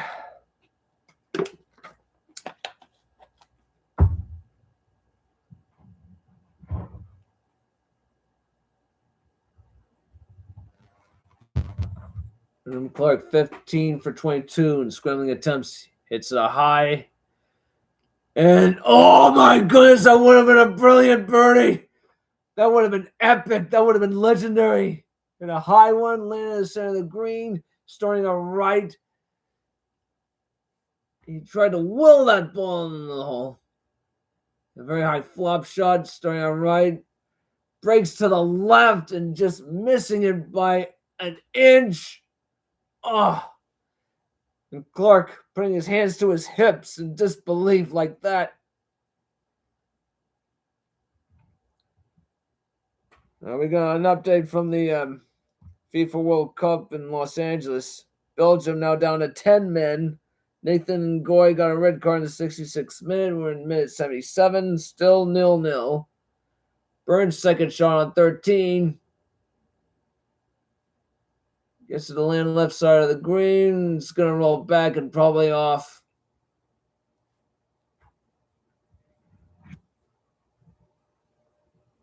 Oh, man. That's basically the same green that Phil Mickelson ended up having a putt while the ball was in motion. That was perhaps one of the most infamous moments in the 2018 U.S. Open. Perhaps the most infamous moment in U.S. Open history. The Scheffler right now is 15 feet 6 inches away from a birdie.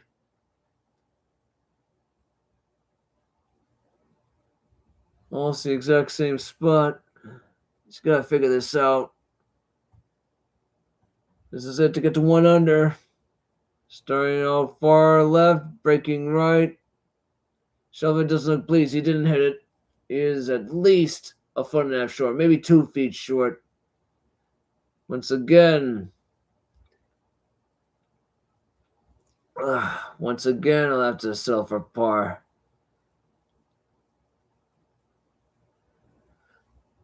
Now at the 13, Keith Mitchell from 109, second shot.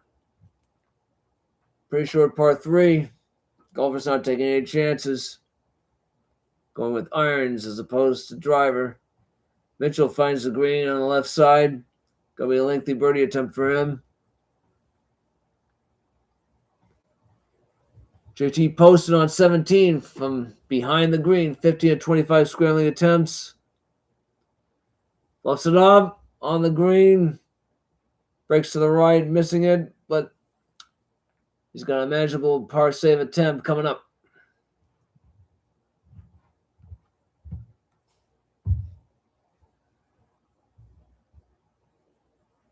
Clark makes his par attempt.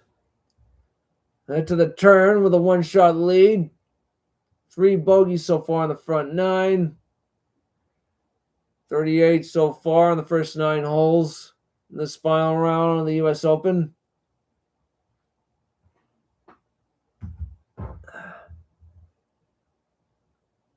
A very nice clubhouse. So Hamptons of them. One of the oldest clubhouses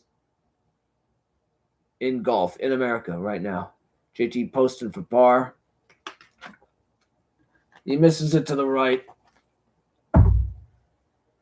He's going to fall to 4 shots behind the lead. Very big save for Wyndham Clark. He's got to gut it out. He's got to grind it out. Poston has made 6 birdies in the final round today. Tom Kim, 3rd shot on the 10th hole. Uphill shot. Gets it up the hill on the green. Is going to start rolling until it stops some 25, 30 feet from the hole. Could be a lengthy par save attempt for him. Burns using a wedge from off the green. 13th hole.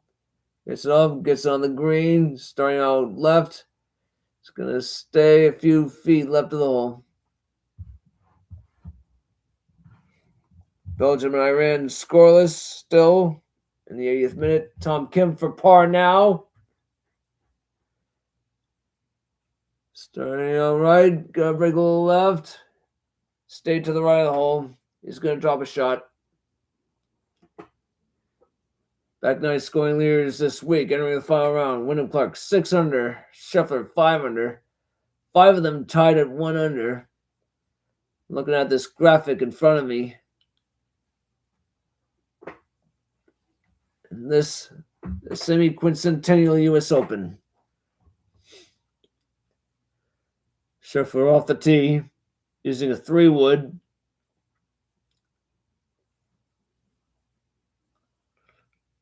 Map to the right part of your screen. Map to the right part of my screen, that is. Starting out straight. Playing that fade down the right side. Looks like it's going to the center of the fairway. 249 carry. And that ball's going to roll. And that ball's going to run. The 10th hole is an up and down fairway. Green slopes, false front and back. Ugh. And that ball narrowly avoiding all these divots. God, there are lots of divots in the middle of that fairway. Wyndham Clark using driver off the tee. Well, some of them are opting for irons. He's using driver off the tee at 10. And he's being aggressive right now. He's putting his foot on the gas. Really nice drive with the left side. Avoids the bunkers. It's going out the middle. It's still on the fairway. Still running. Really nice drive for Wyndham Clark. Very daring. Very bold of Wyndham Clark.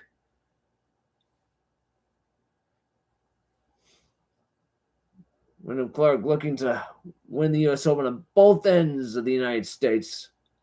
Mitchell for birdie. He misses left. It would have put him at 2 under. 2 off the lead. That was very close. Sam Stevens for birdie to get to 1 under. He's on 11, the par 3.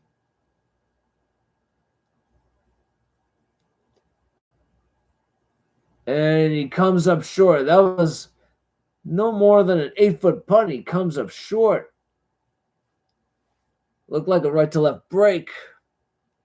Burns for par to stay at 3 under. Goes right for the hole and in. Big par for him. He's still 1 off the lead.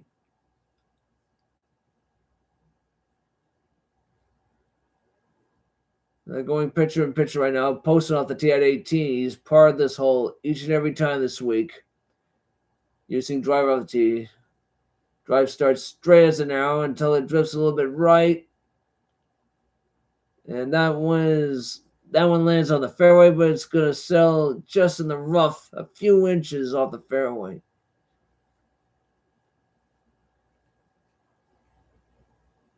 Tom Kim off the tee at 11, 153 yards. Par bogey for him on 11 this week. Very tricky par 3. Gets it up. Just lands it on the center of the green. Breaking to the right towards the hole. Curls around the hole and settles within a couple of feet. That has to be the closest to the pin on the 11th hole today. Very promising shot for Tom Kim, the youngster from Korea. Cowan, the amateur, from a waste bunker. I think it was on a car path. He gets it up, lands it on the green, only for it to backspin into one of the bunkers.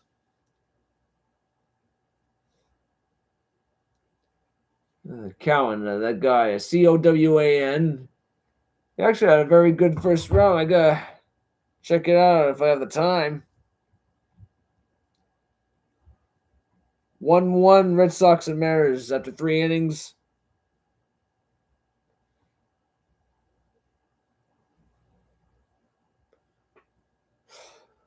Mitchell off the tee at 14. Bogey, birdie, par on that hole this week.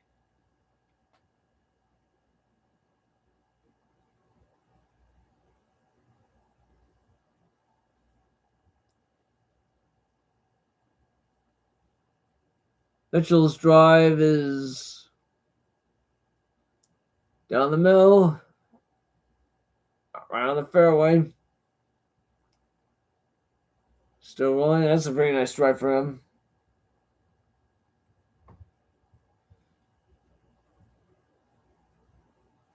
The leading amateur in this U.S. Open is Jackson Koivu. He's going to turn pro. Made birdie on holes 3, 4, and 5 before bogeying 10 and 15. Birdie the last hole, he shot 68.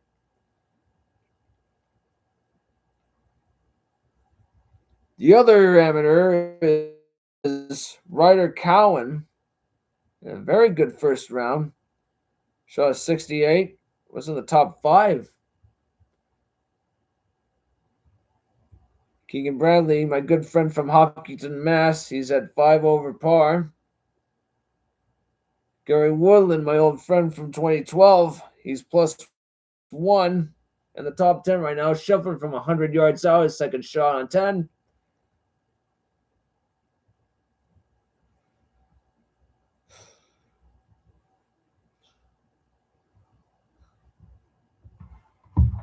Scheffler using a wedge. Uphill shot.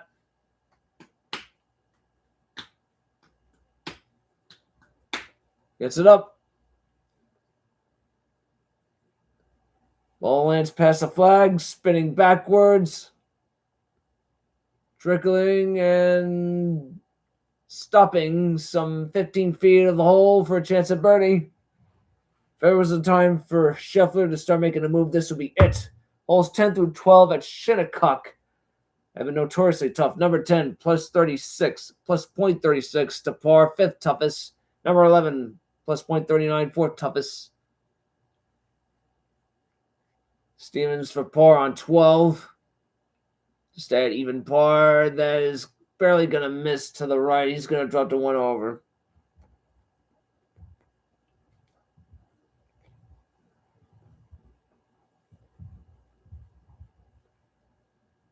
Belgium and Iran are in the 88th minute, scoreless from Los Angeles. The score holds. Both of them will each have 2 points. Of course, Iran and New Zealand play to a tie. Also, Belgium and Egypt play to a tie. Egypt will play New Zealand tonight. Now here's the later Wyndham Clark second shot. A mere pitch. This is the land center of the green, going back closer than Scheffler so far, and it's going to settle inside of 5 feet. Back into the left. Really nice sandwich. Really nice second.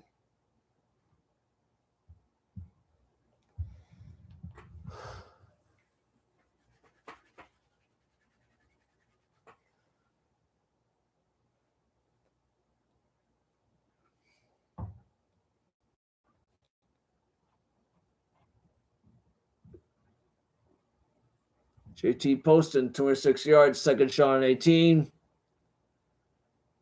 He's hooked it. Very bad miss, but he's lucky to land on the fairway cut. He's going to have a difficult up and down. Tom Kim now for birdie to get to 1 under.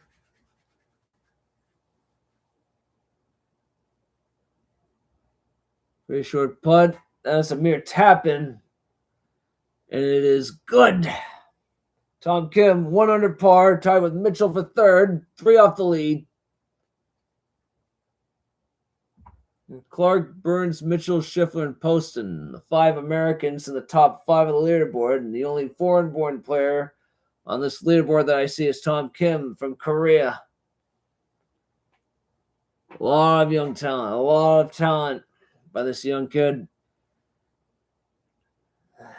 Now you got a beast in Sky Scheffler. That guy has got to make his move now, man. It's going to be very, very important. Bryson Weeks, I hope you're watching. A good friend from Texas I met from the Stars of the Spectrum Golf Tour last year. I highly recommend his Space Cowboys apparel. I mean, it looks so hip. Meanwhile, there's Scheffler for birdie to get to 1 under. This will be huge. It's away. And it's in! Birdie for Scheffler! A big one. Scotty Scheffler. 1 under par. 3 off the lead. That was important. That was big. That was huge. He needed it more than ever. That has to be his first birdie of the day. Came at the right time. Now, of course, Wyndham Clark has to make his birdie attempt at 10. Much closer shot than Scheffler's.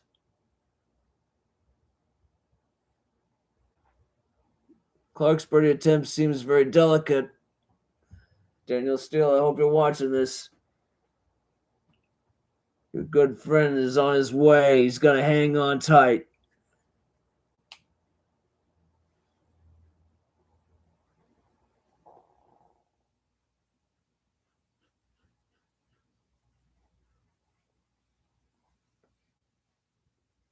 Here it comes. He makes no mistake with that one. Clark's first birdie of the day, I suppose. 5 under par. His lead is now at 2 strokes. The leaderboard is Wyndham Clark at 5 under par. First place. And now here's Sam Burns, second place. 3 under par. He's 2 off the lead. Scheffler, Kim, and Mitchell tied for third at 1 under. Burns, second shot, 192 yards on 14. Gets it up in the air. Good line. Nice on the front part of the green, and it rolls to the center. The flag located at the back part of the green is going to be short by 20 feet.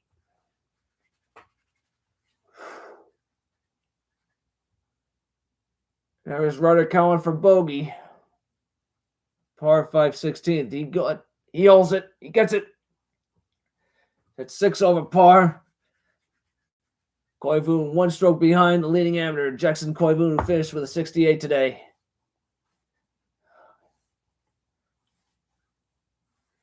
There's Keith Mitchell. Second shot, 181 yards, par 4 14th. Listed at 524 yards today. Gets it up. Starting right, breaking left, then lands on the short portion of the green, the front portion of the green, rather. It'll be a much longer putt than Sam Burns. The vast difference, 276 to 368. Greens in regulation and greens miss. The difference between perhaps birdie par or par bogey. If you make the green, you're in good shape. If you miss it, you're going to have a lot of work ahead of you. 11th hole is jokingly the shortest par 5 in golf. 40 feet uphill. Nearly inaccessible green. 4 deep bunkers, 1 to the left, 3 to the right. Scheffler using a pitching wedge from 153.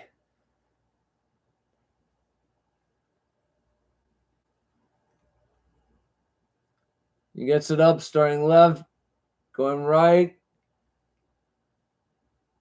Lands in the back left portion of the green. Rolls around. He's going to have a birdie putt ahead of him. 15, 20 feet away. There's Wyndham Clark. We are now 2 hours into the live stream. Great to have you with us. I'm in the basement. Wyndham Clark has hit 4 greens in regulation on the front 9 so far. Actually, 4 greens in regulation on the first 10 holes. Sorry. Anyway, here's Wyndham Clark from the tee at 11. He's made birdie, par, and par on this hole this week. He's upped his lead back to 2 strokes. It's it down the right side. Oh! Went right past the hole, and it'll settle slightly closer than Scheffler's.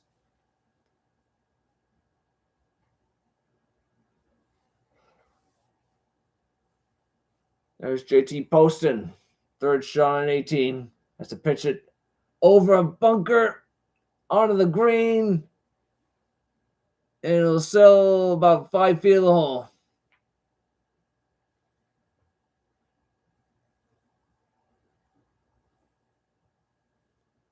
There's Ryder Cowan, the amateur, on 17, 183-yard par 3. Hits it up the middle. Gets over the bunkers on the green. And it's going to roll, and it's going to settle several feet left of the hole. Chance at birdie. Chance to tie Corey Boone for first place among amateurs at this Open. JT Poston for a big par save to stay at even par.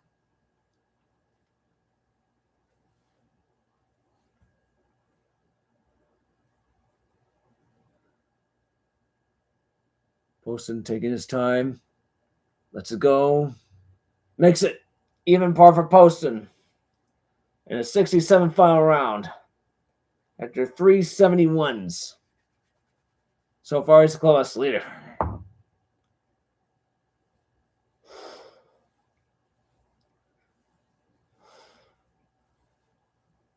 There's Keith Mitchell preparing his long birdie putt on 14. Better calm down now. Better calm down.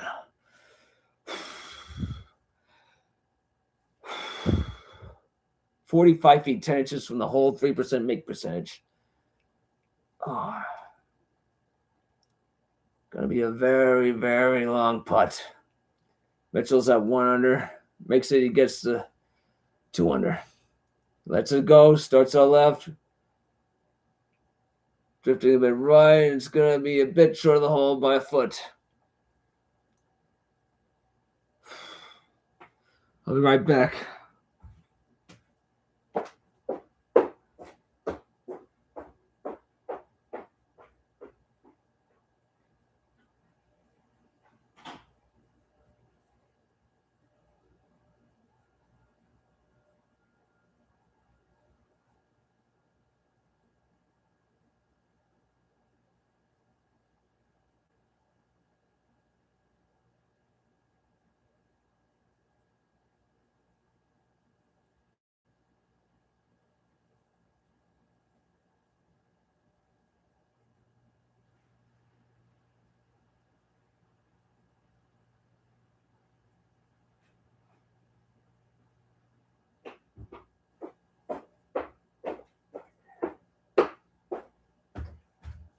Now we're shuffling for birdie now.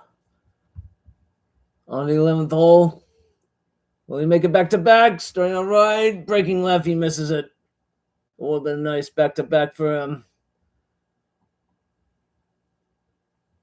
Burns for birdie on 14. He's going to miss it. Oh, yeah, just barely misses it short and to the right. That's going to be a par for Burns.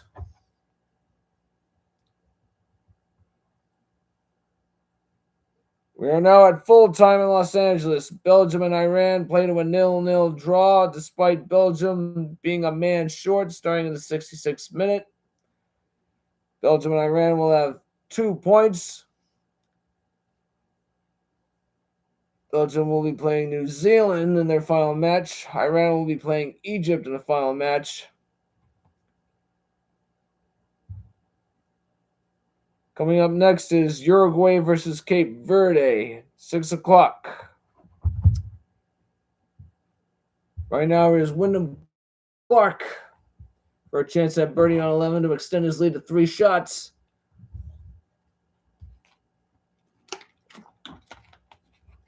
If he makes it, he'll have complete control.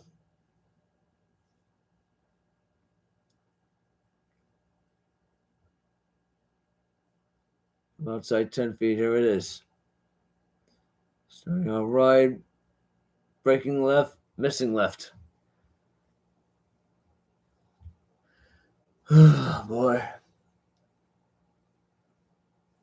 Very tricky green to read. Very tricky Shinnecock. Ryder Cowan for birdie, get to 5 over. Tie for the legal on amateurs. Gets it. Cowan's 5 over par, tied with Jackson Koivoon.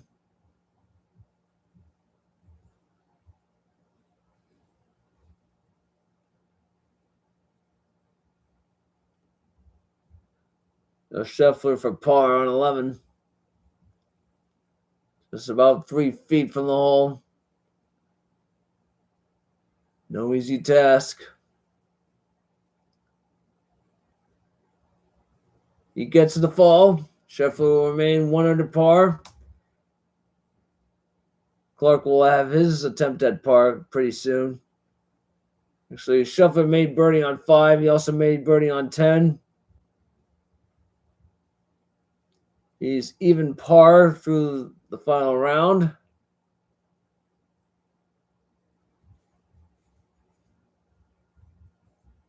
Right now, here's Clark for par on the 11th hole.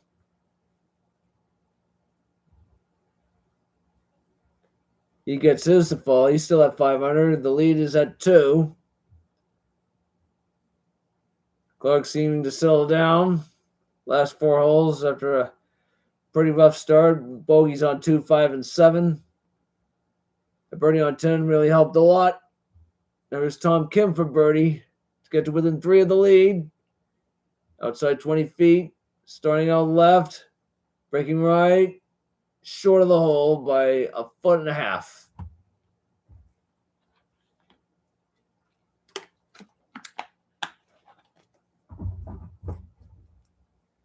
Now Burns off the tee at 15, 396 yards. He's made par each and every time this week. Goes down that hill, really nice shot. Now let's explain the 12th hole where Clark and Scheffler are playing. First of 4 downhill drives, road crosses. They need to take advantage of this receptive green, of course. Looks like Scheffler is going for broke right now.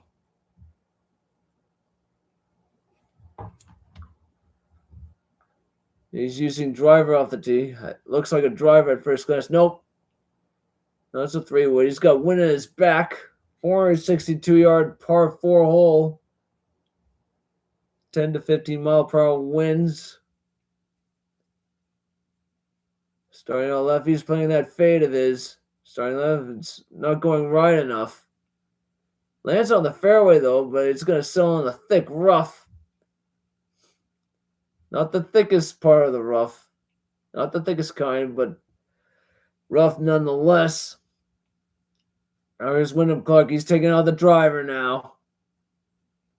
He has held the outright lead since 7:09 p.m. Eastern Standard Time on Thursday. It's been all Wyndham Clark since, in other words.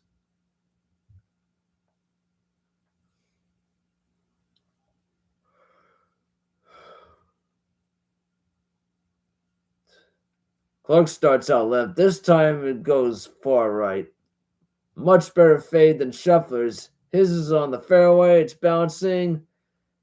Goes into the rough just short of the road, which crosses this particular hole.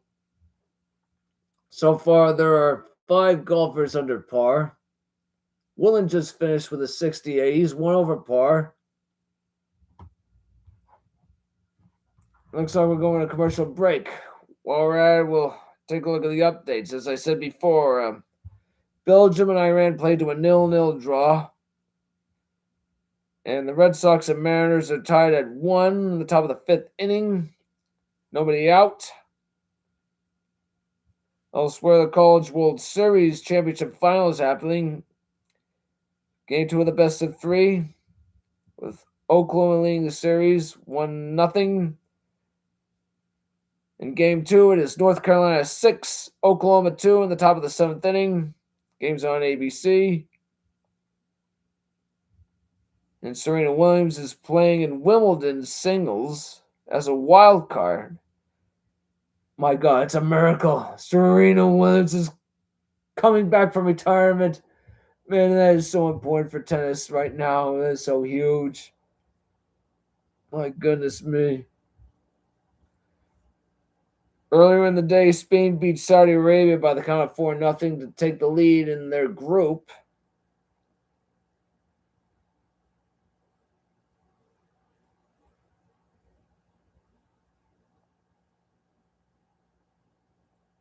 And for the first time ever, let me add that the United States of America won their group by beating Australia, as well as Paraguay beating Turkey 1-0.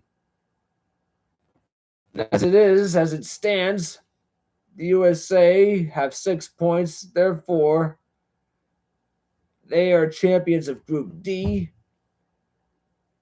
They have 6 points. This is the first time in the history of the World Cup that the USA has won 2 group stage matches and have clinched the group just before finishing it, by the way. Just before they have to play their last group stage match, which is against Turkey.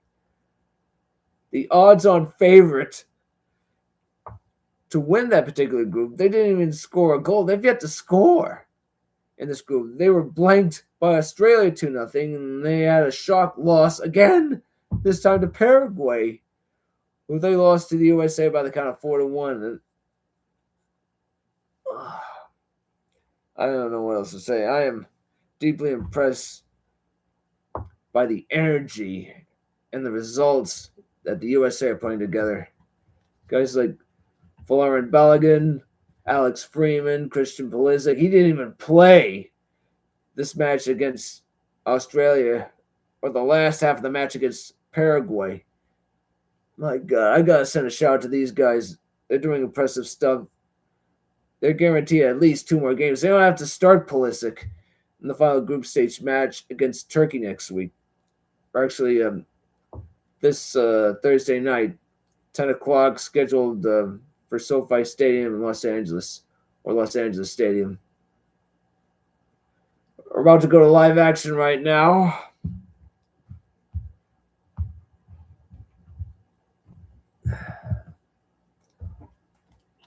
My goodness me.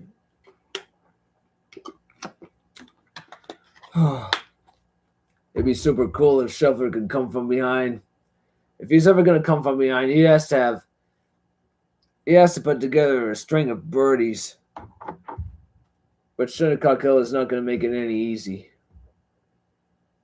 Of course, Wyndham Clark's front 9 has made it pretty interesting, actually worth watching. He was up by as many as 7 shots yesterday. He came into this round up 6 shots. Now he's got a 2-shot lead thanks to his birdie on 10. He's on 12 right now with Scheffler. Scheffler shooting from the rough left of the fairway, 146 to the hole. Gets it high. Lands it short of the green. Bounces, rolls onto the green. The flag position front right. And Scheffler will have a Birdie opportunity from about 20 feet. Very doable putt for him. Got to keep everything in play. Burns, 118 yards, second shot, 15th hole. 2 behind the leader, Clark. Burns hits it, gets on the green, and it stops on the back edge with a flag on the front edge. It'll be a very lengthy birdie putt for Burns, the LSU Tiger.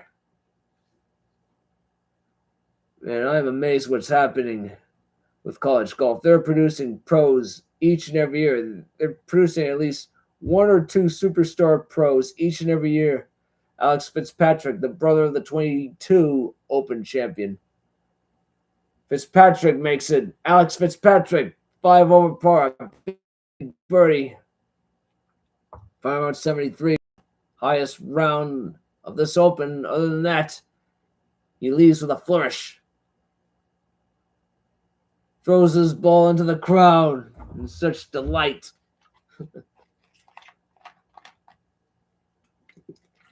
Clark from the rough, 104 yards, just feet from the road. Full swing for him. Gets it up. Then short of the green. Onto the green, past the hole. And the ball sails inches from Scheffler's ball. The flag today is located front right, very close to the edge. That was an excellent shot by Wyndham Clark. Burns for birdie now on 15. Right now, straight going left. Missing left. Past the hole. About 4 feet from the hole. Needs this one to save par. Maintain pace. The amateur count for birdie comes up short on the 18th. He makes it. He'll share the low amateur honors with Jackson Koivu, who's going to turn pro soon. Meanwhile, it's Keith Mitchell for birdie on 15 to get to 2 under. Starting on left, missing it just an inch or 2 left. Couple feet past the hole. He'll have a chance for par. Cowan for par. He makes it. 5 over par for Ryder Cowan, a 73 final round for him. They'll share low amateur honors with Jackson Koivu. Both of them currently a tie for 24th overall.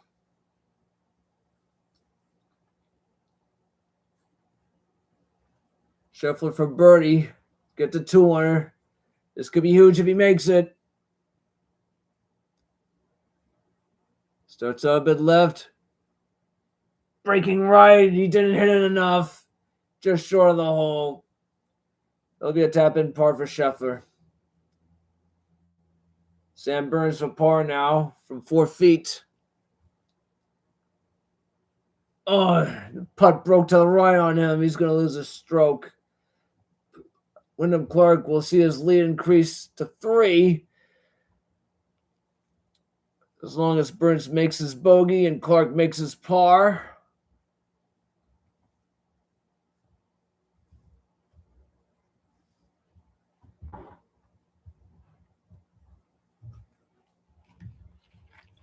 Burns lining up for his bogey. Goes right for the hole and in. He drops to 200 par. Clark's lead has increased to 3 strokes. After 5 straight pars for Burns, he makes his first bogey since the 9th.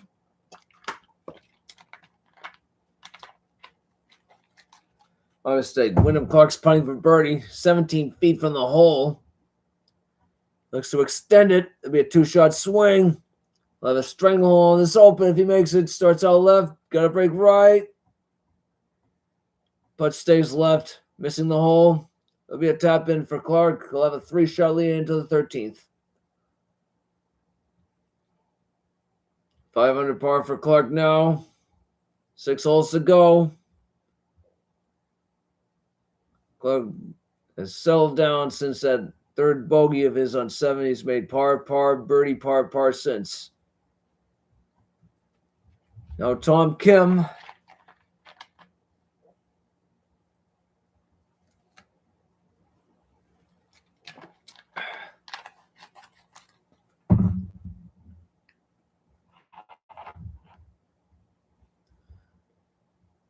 Tom Kim lining up for his putt now.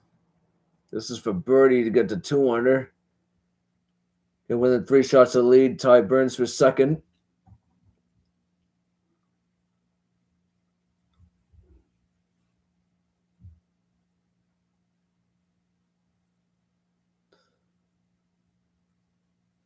And his putt misses left of the hole. Kim should tap in for par. He'll stay at 1 under.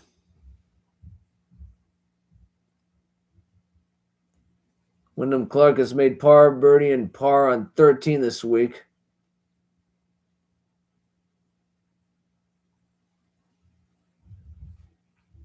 The 13th is a dogleg right hole. It bunkers to the right.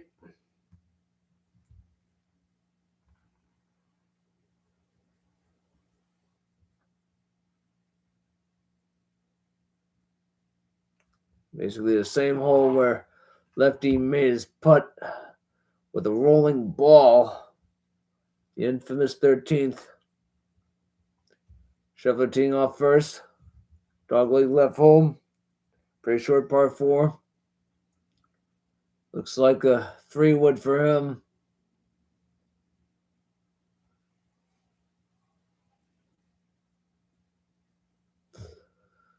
Starting down the left side.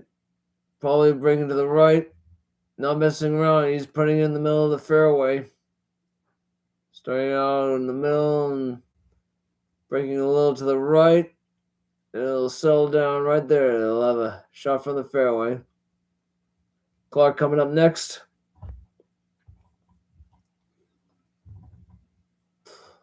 Oh, see that 3-wood break on impact?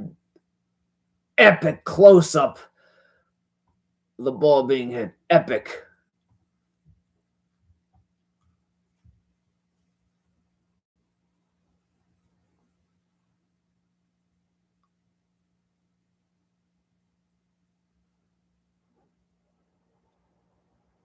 And Clark off the tee using an iron as opposed to a wood. That's a smart play, going right to the heart of the fairway.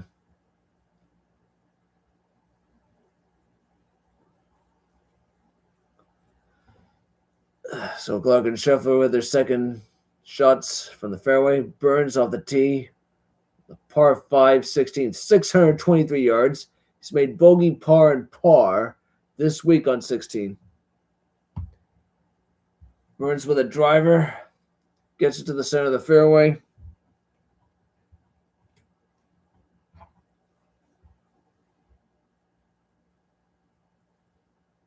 And the leaderboard shows Clark up 3 strokes on Sam Burns. Scheffler, Kim, and Mitchell 4 back. Poston 5 back. He's the clubhouse leader. Let's check out the notables while we're in commercial break.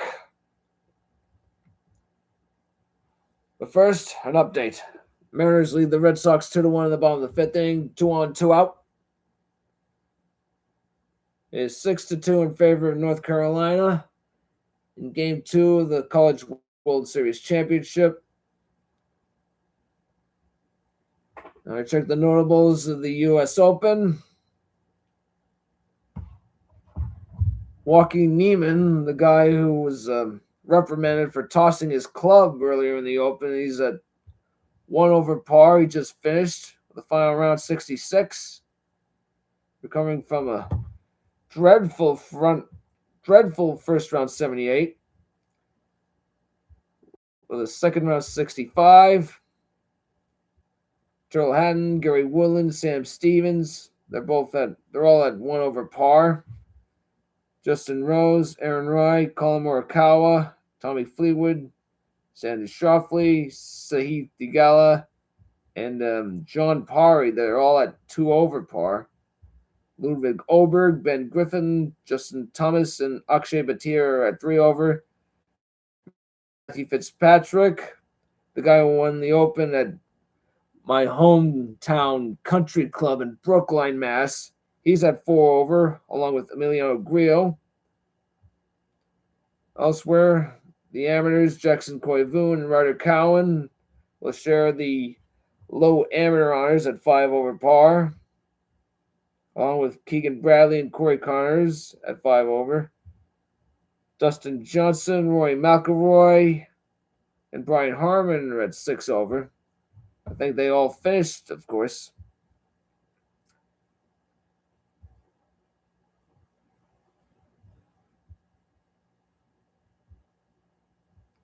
Jordan Speed finished at 10 over.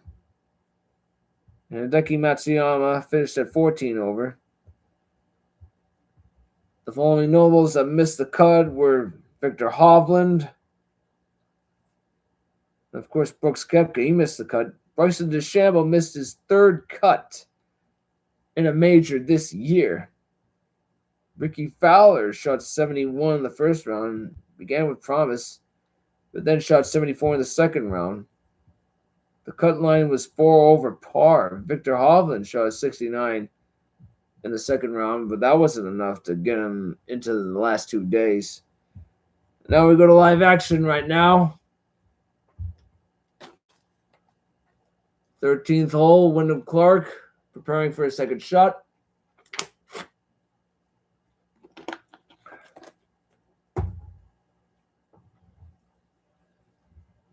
.121 of the hole.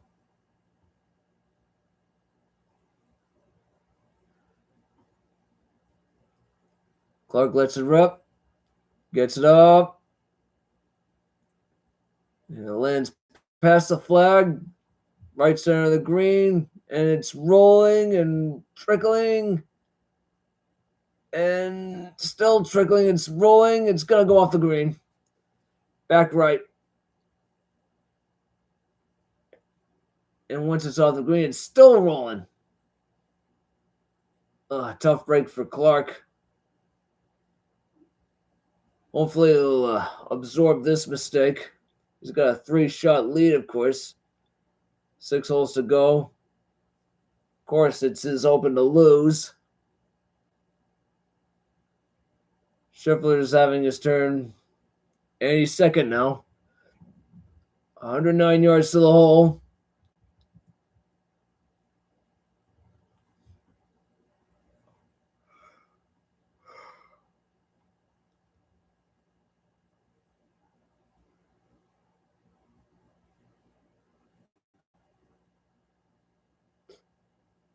Scheffler's shot is high. A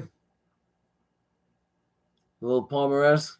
When landed left of the green. Takes a friendly roll to the right. Towards the hole. Sells right center of the green. Chance for birdie.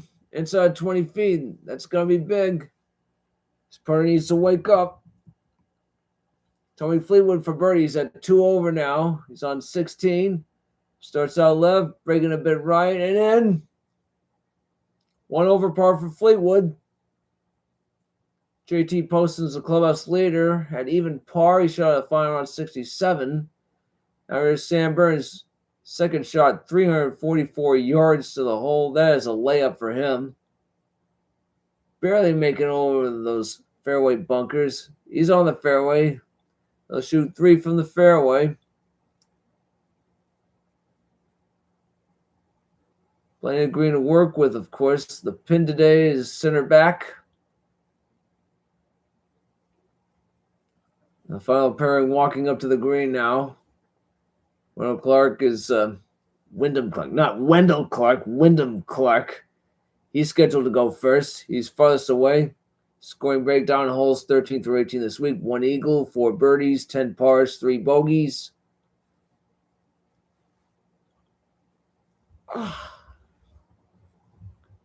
Right now, 5 golfers are under par in this Open. Pretty typical U.S. Open, of course. Not going to find many subpar scores. I mean, U.S. Open is traditionally, as Roy McIlroy would say, the most democratic of golf tournaments. Golf courses are difficult. It tests the best in the world. Clark going to flop his way onto the green. Puts it up, gets it on. Ball misses left of the flagstick. Will settle between 5 to 10 feet for a chance to save par.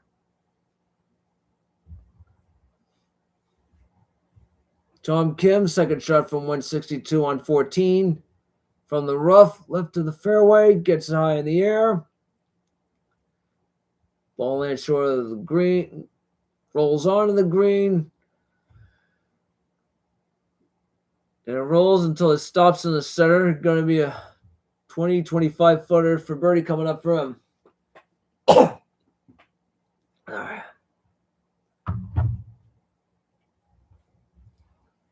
Scheffler reading his putt. 20 feet in length, exactly 109% strength.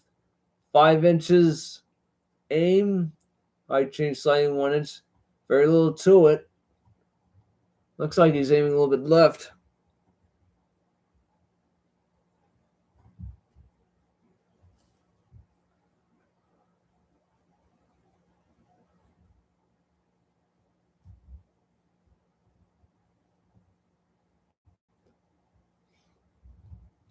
Just had to check some things.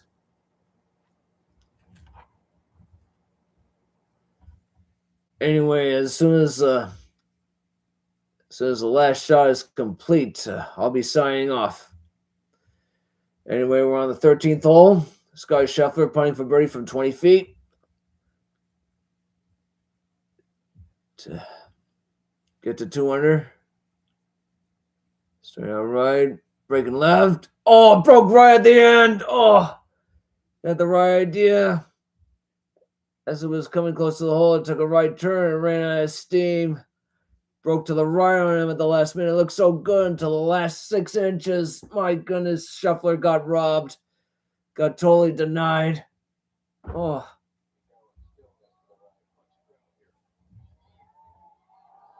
Oh my goodness, that looks so good at the end. I've never seen a putt look so good. Break away from the hole at the last minute, except for one of my putts or two. Burns, 130 yards, his third shot on 16. Burns still sitting pretty in second. We'll have a chance to get to within 2 shots of the lead. Chance at birdie. Wyndham Clark has a sort of a lengthy putt for par. Right about 10 feet. He's got to come through in the clutch. He's got to come through. He's aiming to the right. Breaking left and, missing left. Had the right idea. Broke very hard at the end. Oh. Clark's going to drop a shot. Oh. So Scheffler will actually gain a shot.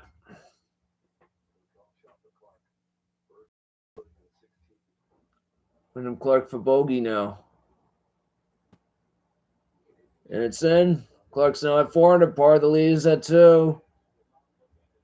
5 holes to go for Clark and Scheffler. Tom Kim's on 14. Burns and Mitchell on 16 now. Clark's first bogey since the 4th bogey so far today from they have been almost mistake-free for the first 54 holes. And now is Mitchell, 126 yards, third shot, 16th hole. 3 off the lead now. Hits it up. And it stops to the left part of the green. Gonna be a lengthy birdie attempt for him. Tom Kim for his birdie attempt. Get to 200 par. Be massive if it goes in. Starts out left. I don't think he hit it. Yeah, sure enough, he didn't hit it. At least 2 feet short of the hole.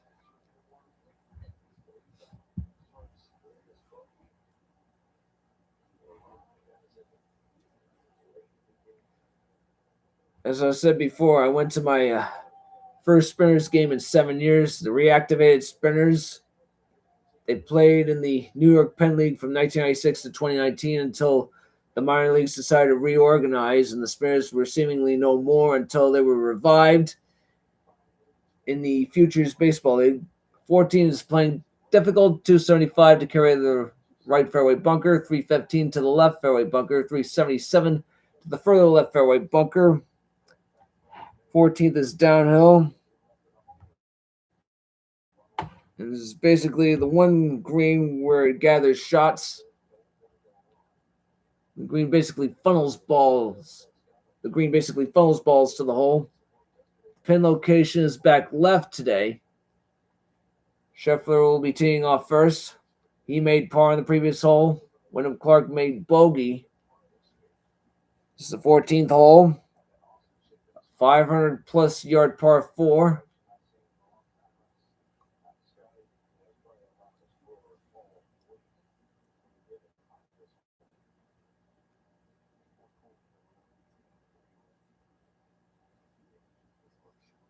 Average ball speed 179 miles per hour, 45th on tour. This one's 169. This one lands in the middle of the fairway, trickling to the left. And it'll stay in the fairway. Good shot by Scheffler. Very good. Further ahead to 16 is Mitchell for a chance at birdie. Aiming it left. Breaking right and short of the hole. Inside of a couple of feet. Should be a par for him. Now Wyndham Clark on the tee at 14. He's made par, and birdie this week. 182 mile per hour average off the tee. 21st on tour. This one's 182, exactly average. Another nice shot down the right side of the fairway. Taking a left turn.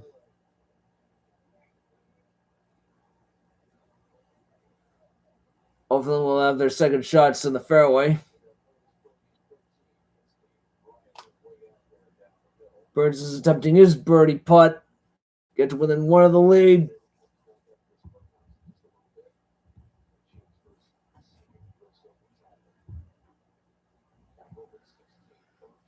Yeah. I'm going to be taking my commercial break after Burns attempts his birdie. This is it. Starting left, breaking right in. We got a ball game now. Burns is at 3 under par. Clark's lead has shrunken from 3 to 1 like that. Burns recovers from his bogey on 15. Birdie 16. 2 holes to go. There's an outside chance for Sam Burns to win his first ever major. One of the best players on tour not to have a major. Sam Burns, he's determined. He's hanging in there. He's not going away at all.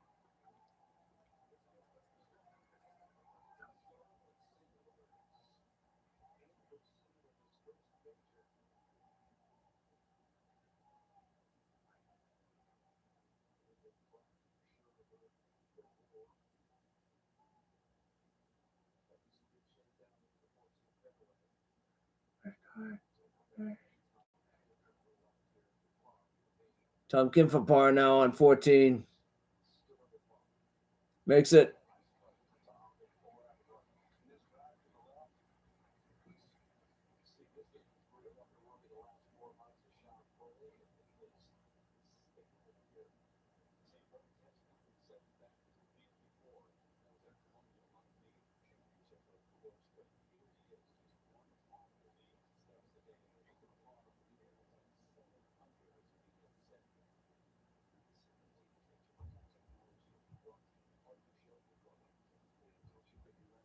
Well, I'm going to hold off on that commercial break right now.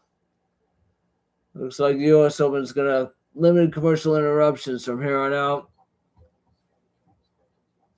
And now this Open is taking on some very significant importance. Greater significance, greater importance now. Burns is on the par 3 17th.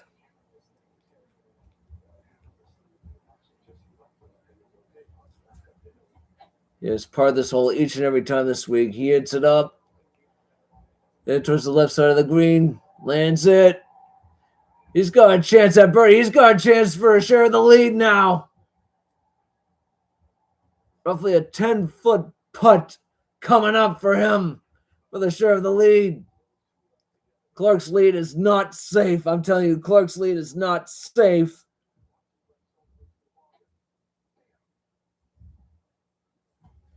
Right now, I'll be taking my commercial break.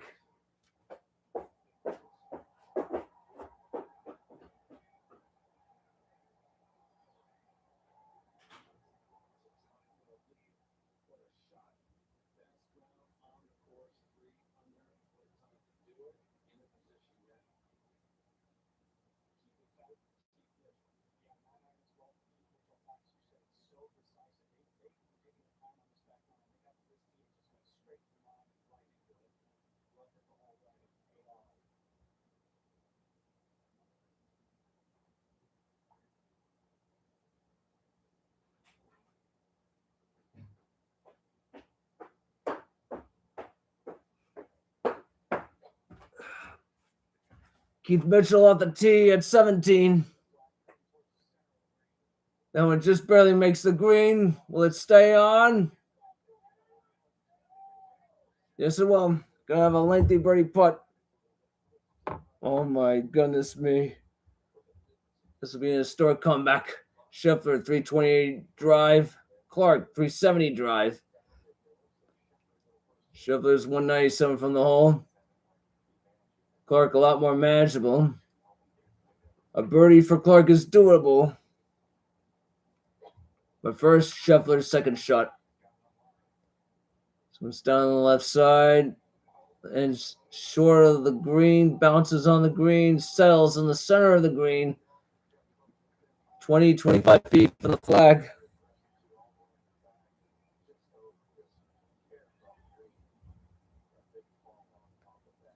Sam Burns began the day even par. 7 strokes behind Wyndham Clark entering this final round.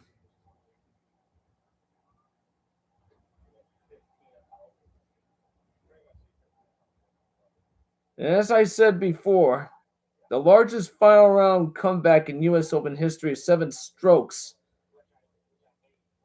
And that was in 1960 at Cherry Hills Country Club in Denver. Arnold Palmer was 7 shots behind Mike Suchek, the 54-hole leader. Of course, I got a recording of Jim McKay's side of the story. Wyndham Clark, 150 yards, winning his back. It's a mere pitch onto the green.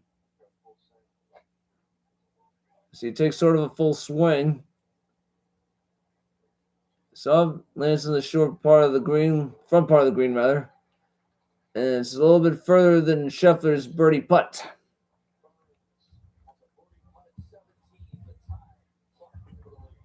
Oh, good.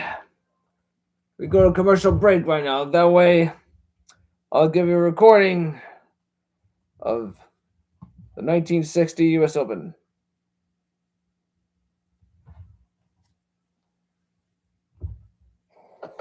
The date marks the start of an era. June 18th, 1960, the day Arnold Palmer first mounted his charge. To be sure, he had won the Masters earlier in the spring, but today would be like none other.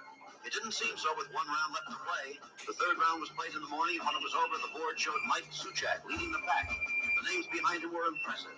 Boros and Finsterwald, young Nicklaus and Hogan, the legend, Gary Player, Sam Snead, Dutch Harrison, the Arkansas Traveler, and Bill Casper. Arnold Palmer was 15, 7 shots behind. Between rounds, Palmer went to the locker room, ordered a hamburger, and sat with his friend Bob Drum, a Pittsburgh golf writer.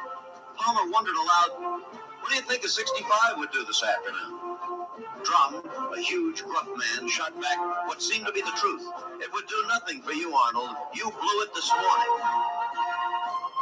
With that comment, Bob Drum flicked the switch that turned on one of sport's most famous sources of power, the electric charge of Arnold Palmer.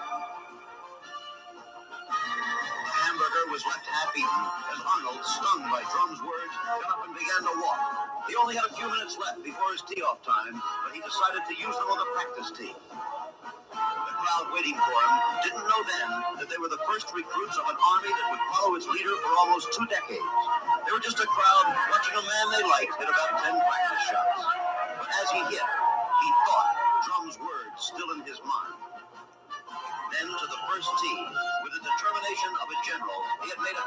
precision to try and drive the green of the par 4 hole. He did exactly that and made an easy birdie. Now the adrenaline flowed as Palmer charged. He birdied 6 of the first 7 holes, played the front 9 in 30 strokes.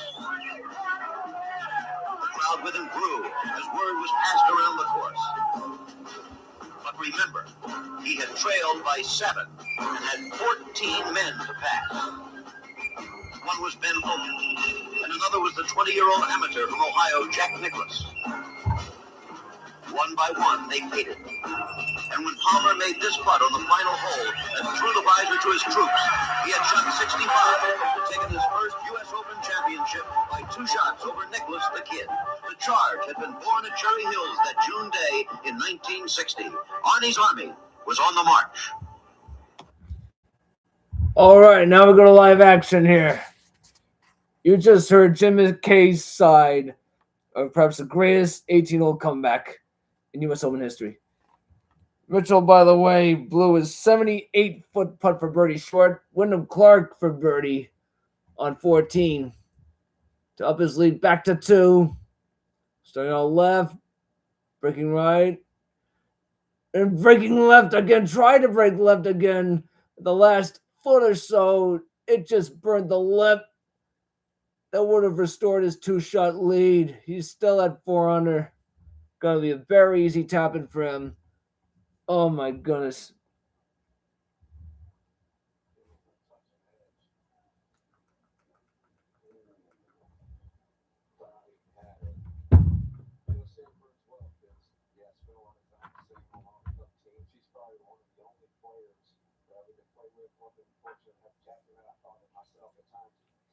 There's Sam Burns. He's got a chance to tie the lead.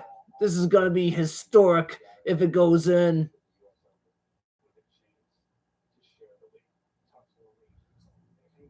This is it for birdie in the co-lead. Sam Burns. Oh, very disappointing putt. Very, very pedestrian. Comes up short and to the right. Did not hit it. He did not hit it. 1 hole to go. 1 shot behind the leader still. Scheffler for birdie. Very difficult green to read. When in doubt, go for the hole. Starting on left. Oh! Just too hard. Just bounced over the hole on the right half of the hole. Very tough miss for Scheffler. Leaving himself about 5 feet for par. Now here's Tom Kim. This is for birdie on 15. A very lengthy birdie, at least 25 feet, maybe 30 feet. Of course, Scheffler's birdie putt was very aggressive. Wasn't going to leave it short at all, unlike Sam Burns before that. Tom Kim for birdie. Missed it to the right. And it hits his playing partner's ball marker. It's like a medallion. Mitchell for par.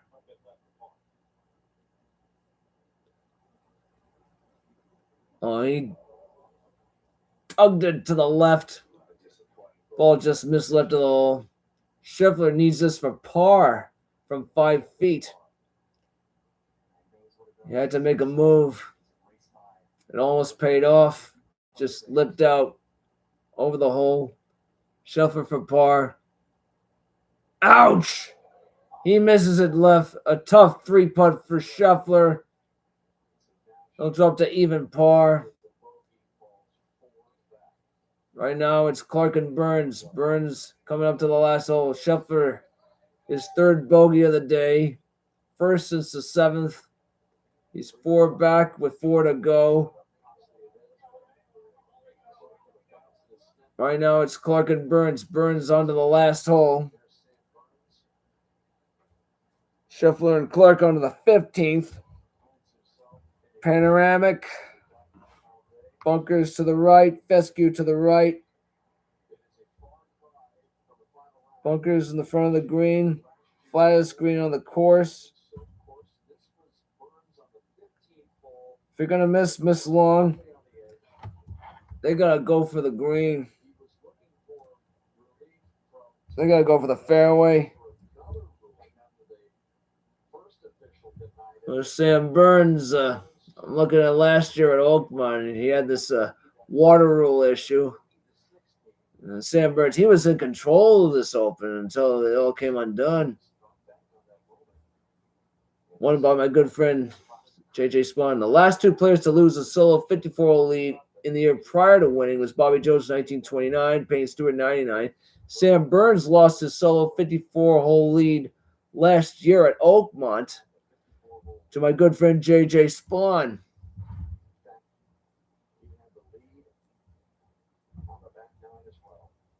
I'm looking at my 2025 U.S. Open recap.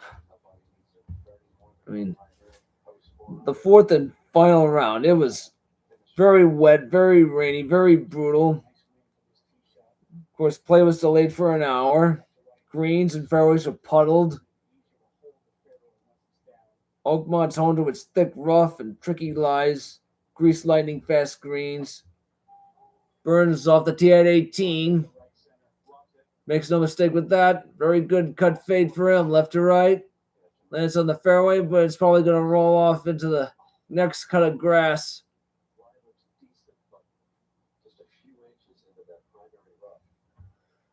The second shot's going to be from the rough, just inches right of the fairway. On the tee at 15, 396-yard par 4. Wyndham Clark, he's made par, and bogey on this hole this week.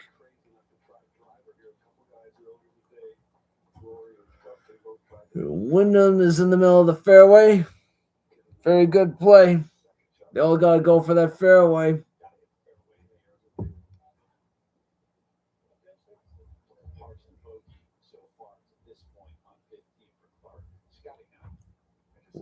Scotty Scheffler off the tee. It's going to take something legendary for Scheffler to get back into it. He's got to run the table, birdie out the rest of the way, and that drive down the center of the fairway is a start. Of course, next year's U.S. Open is at Pebble Beach. Going to be a pretty tough test. Last time U.S. Open was held at Pebble Beach, my good friend Gary Woodland won it all. 2019, Tom Kim for par. He holds it. 3 holes to go. 3 off the lead.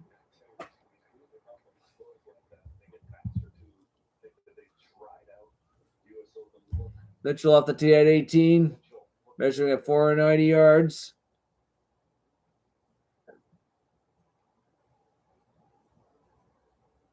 Using driver. Belts a fade. A cut fade. That should stay in the middle of the fairway. It lands in the middle of the fairway. And it'll stay in the middle of the fairway.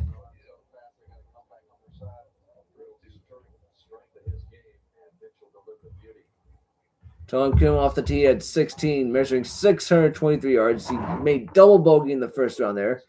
Then proceeded to birdie the next 2.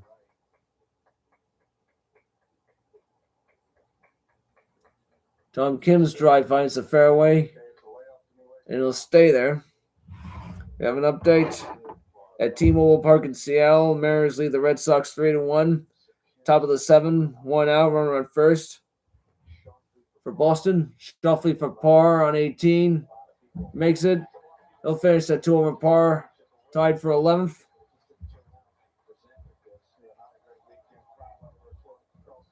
Schauffele, the champion at PGA Championship and the Open Championship. British Open 2 years ago. Still missing the U.S. Open and the Masters for his career Grand Slam.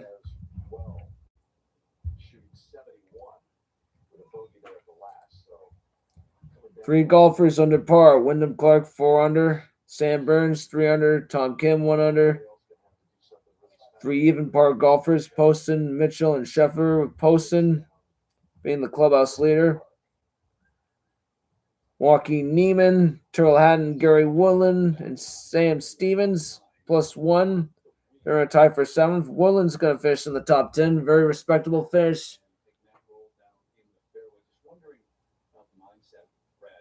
And Clark's tee shot, his actual shot, found the fairway. If it were in calm conditions, it would have been in the rough to the left of the fairway.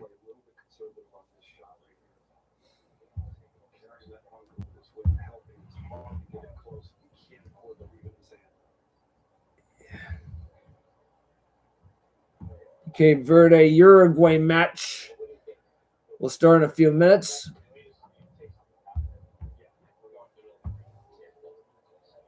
Right now, I'm looking at uninterrupted coverage of the U.S. Open. Coming up on 3 hours into my live stream.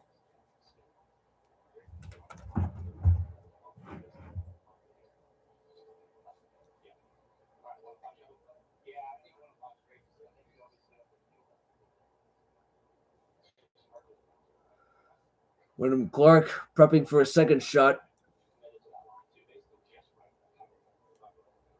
Discussing it with his caddy.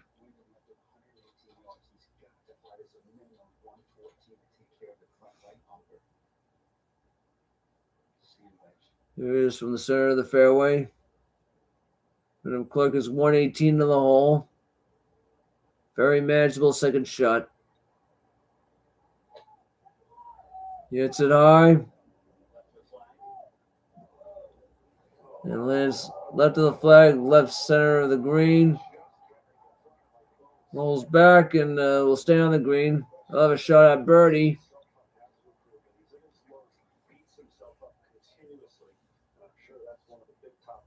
Further into 18, Sam Burns is on his last hole. He's in the rough, 200 to the hole.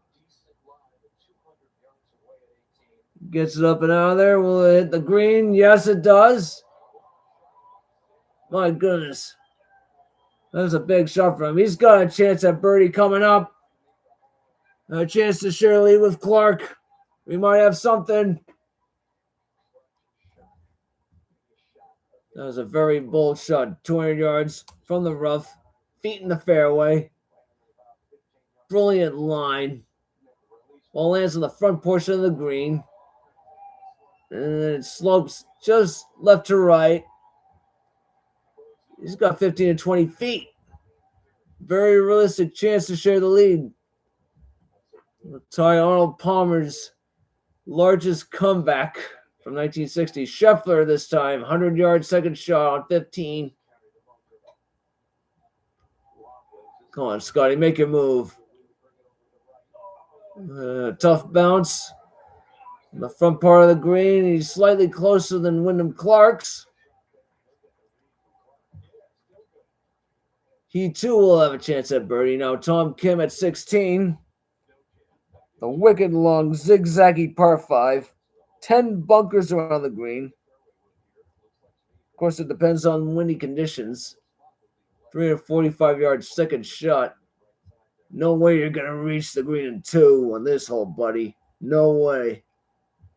I don't care how strong a driver you are.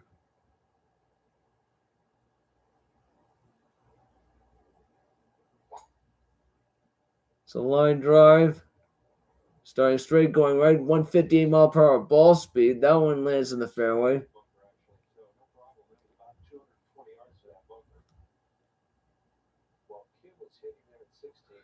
We'll also have a manageable third shot coming up. Keith Mitchell, 185, second shot on 18.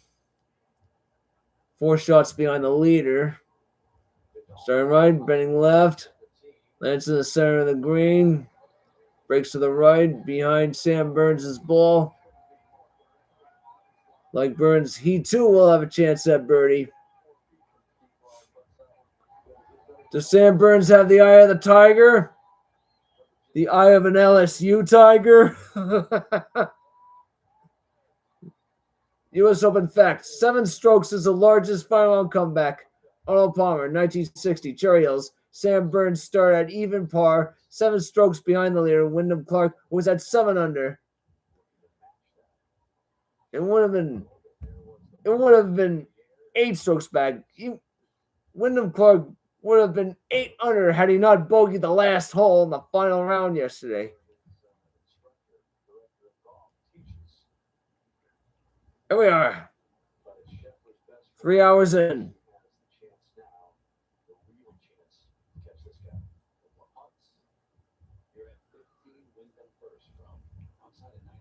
And Wyndham Clark's coming first. He's away. Putt for birdie. I think. I hear it's going to be an uphill putt for him.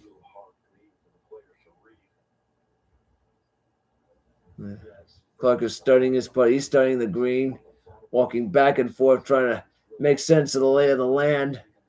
Something I had a difficult time doing the other day at Mount Pleasant, trying to rely on my senses other than my sight.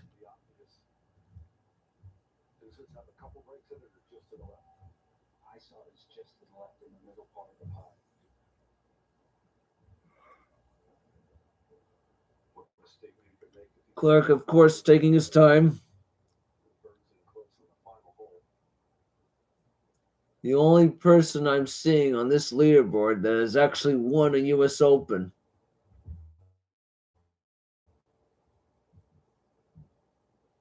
Here it is, Wyndham Clark for birdie.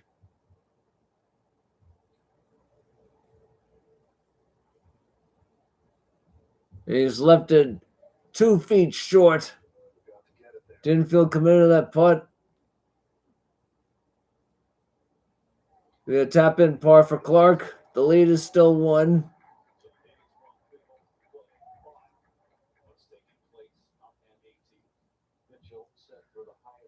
Now Keith Mitchell coming first. He is 3 feet behind Sam Burns' ball. And you can bet that Sam Burns is going to be studying that putt from Mr. Mitchell.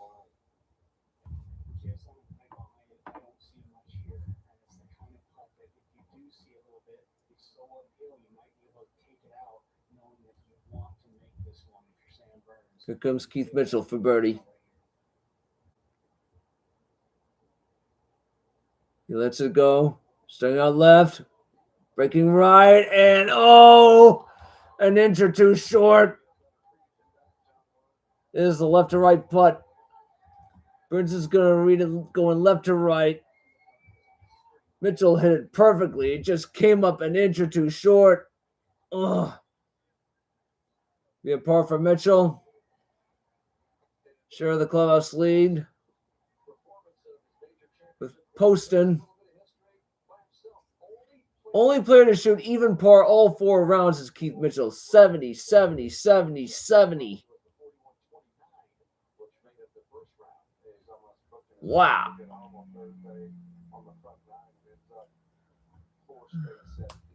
Sam Burns is reading it for himself. The whole crowd knows that it's right to left as far as they can see. Any fan with the best vantage point will tell you it is a right to left putt. No, it's left to right. Oh my goodness! Sam Burns' putt just broke to the right. Any fan with the right vantage point will tell you it is a left to right putt. Burns knew it was a left to right putt. It broke very hard at the end.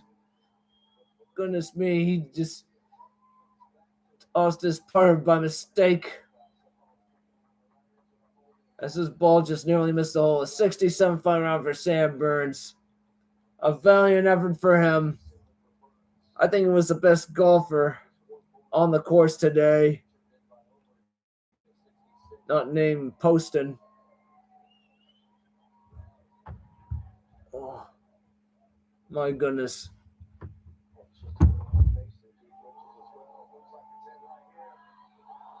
Oh, no. Oh, goodness. I think it would just burn the line. Oh.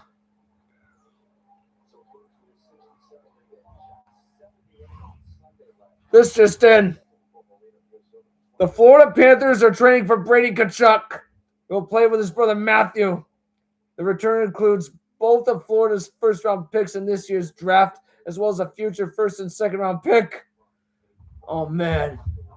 I guess that's what it takes to put the Tkachuks together. Wyndham Clark off the tee at 16. He's tugged it to the left. Oh, my gosh. Oh, my goodness. He's in the thick rough. A massive mistake by Clark.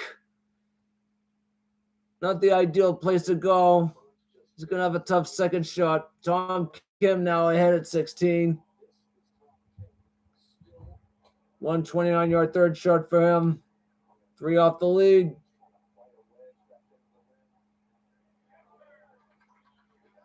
Oh, nice shot. 10 feet from the hole. Right to the center of the green.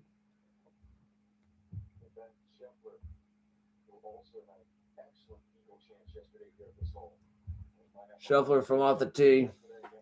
Running out of holes. It's down the middle. It's drifting to the right. That one lands in the fairway.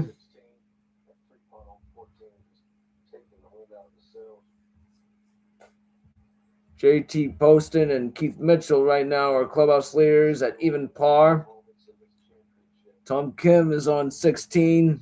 He's 1 under. Sam Burns is finished. Actually, Sam Burns is a clubhouse leader, rather. 3 under par. My mistake. Poston and Mitchell each finish with even. Each finish at even. Here's Sam Burns in the room, making the score official.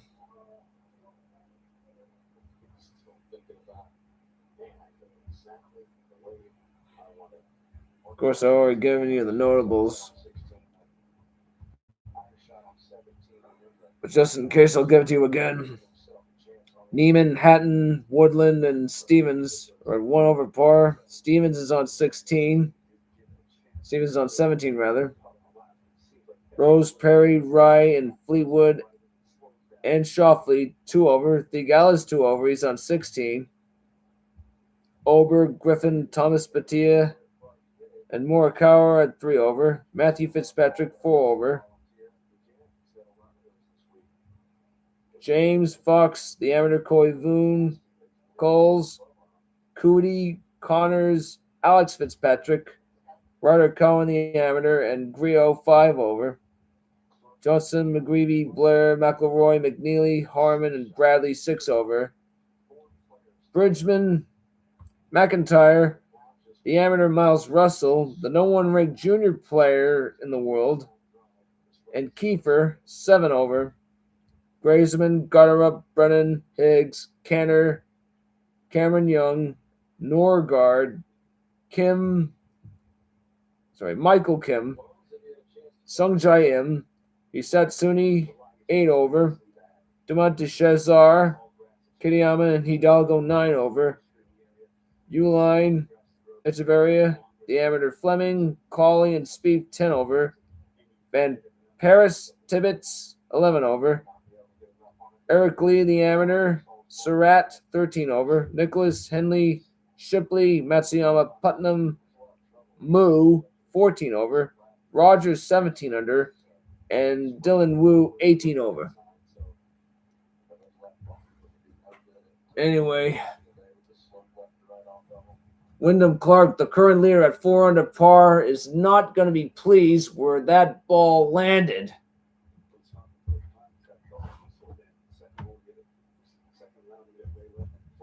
All Wyndham Clark has to do is just get out of trouble. Then worry about his third shot. A brilliant overhead drone camera angle from high above Mr. Clark.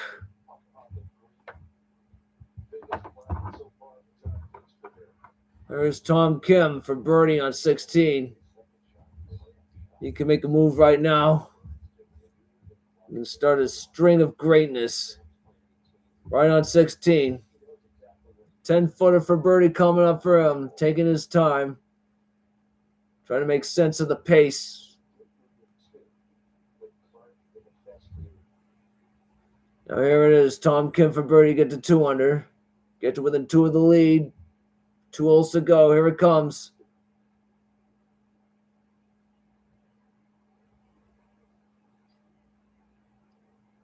It's away. Bang! Birdie! Tom Kim! 2 under par. 2 off the lead. 2 holes to go. Huh. It's 4th birdie of the day. 1 under for the final round. Par 3 17th coming up for him. And he went right for the hole. He made no mistake with that.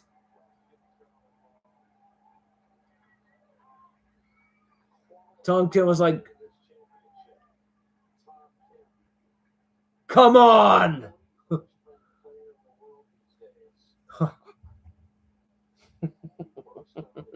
Only in the U.S. Open. The only foreign-born player on the leaderboard right now. The rest are Americans.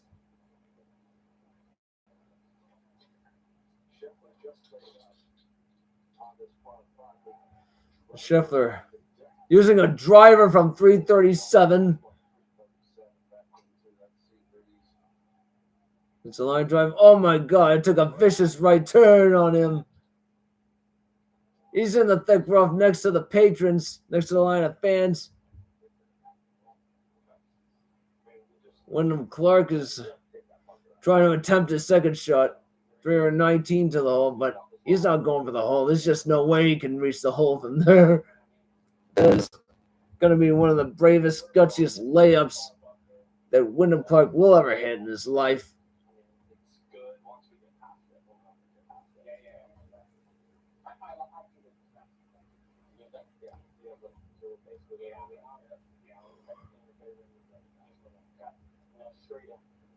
If we go to a playoff, I'm staying there. This stream is going to continue. Clark's lead is not safe by any means. Burns has just finished his required 72 holes. Clark is in thick rough, ankle-deep rough now. Clark gets it out. It's in the air. It's barely on the fairway. Nice out by Wyndham Clark. He's going to have a manageable third shot compared to Scheffler's.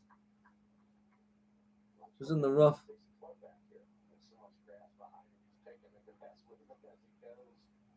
Oh my God, a breathtaking overhead shot, frame by frame, link by link, and yard by yard. Brilliant shot. Brilliant contact. On a line like this, it is not an easy shot to pull off.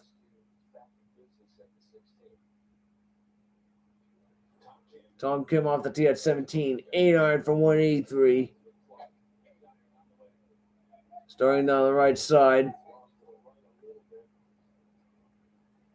Lands it short, right of the green. Rolls in the bunker. Tough break. Looks like a bad miss for him. The 17th hole is a sealed down version of the 7th hole at Shinnecock. And the name of the hole is Eden after the par 3 11th at St. Andrews, which will host next year's Open Championship.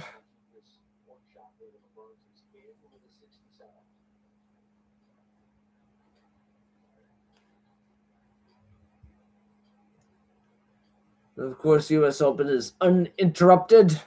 And because it's uninterrupted, we'll do an update. As I said before, in case you missed it, Brady Tkachuk is going to be traded from the Ottawa Senators to the Florida Panthers to join his brother Matthew. Anyway, the Mariners lead the Red Sox 3-1 in the top of the 8th inning. 2 outs, nobody on for the Red Sox. Game 2 of the College World Series just went final. North Carolina beat Oklahoma 6-2. Series tied at 1 apiece. Never mind.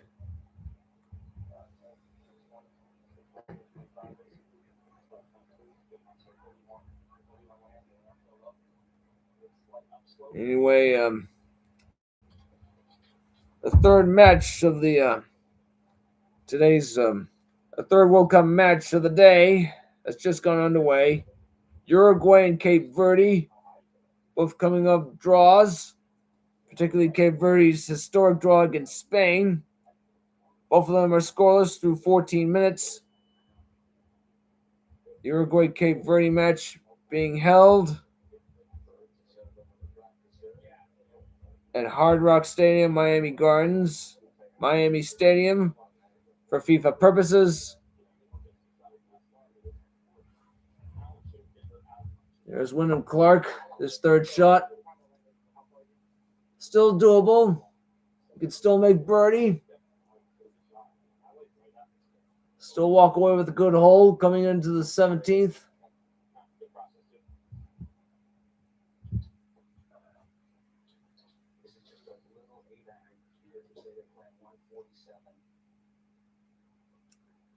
And 144 yards.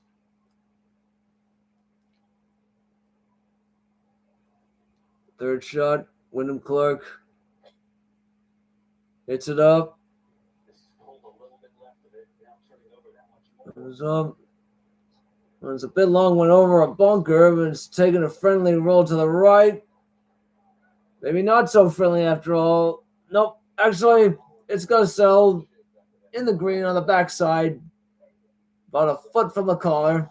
Tom Kim found the bunker on the right side of the green. Plenty of green to work with, though. Pretty manageable bunker shot for him.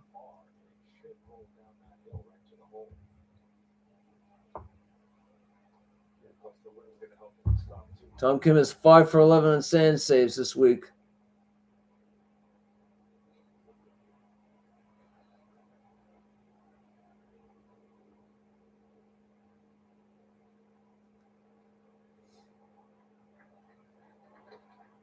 He gets up and out of there, lands in the center of the green.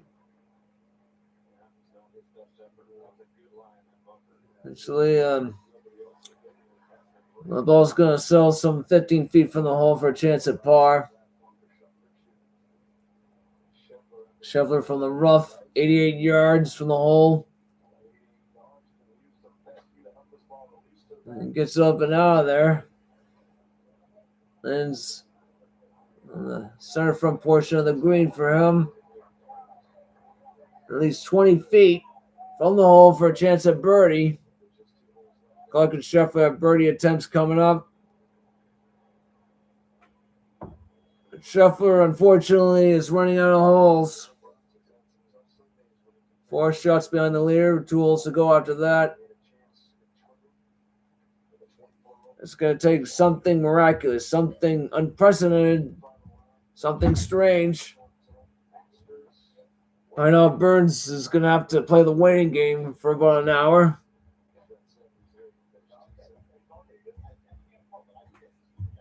Of course, I'll be right back.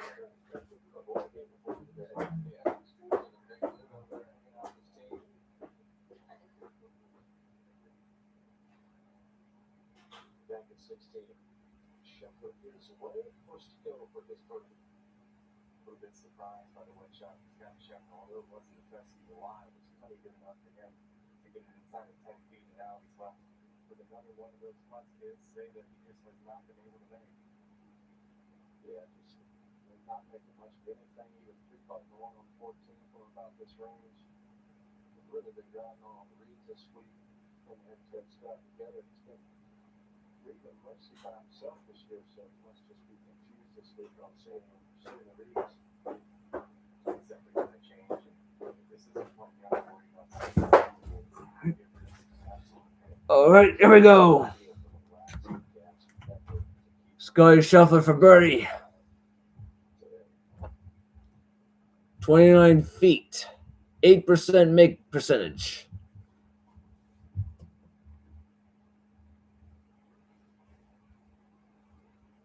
Here it comes. Starting right. Breaking left. Missing left. Short of the hole by a foot.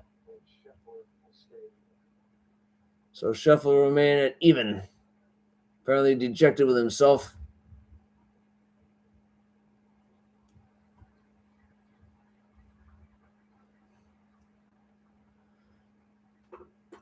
He hasn't made a birdie since the 10th. 1 over for the final round for Scheffler. Now here's Wyndham Clark for his birdie attempt. That would give him all the breathing room in the world. That'd be a remarkable birdie for him after that drive he had on 16. An untimely pull into the thick rough. He gets out of it. He has a chance at birdie. All of a sudden, here it is.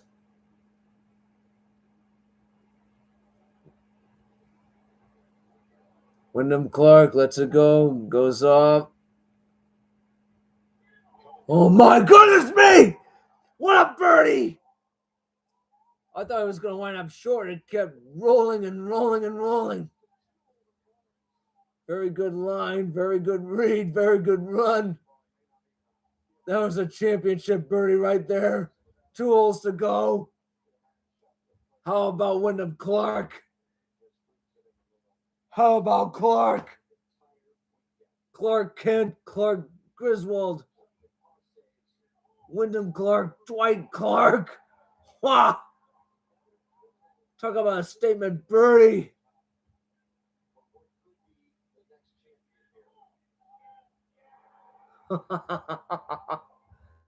Oh my goodness.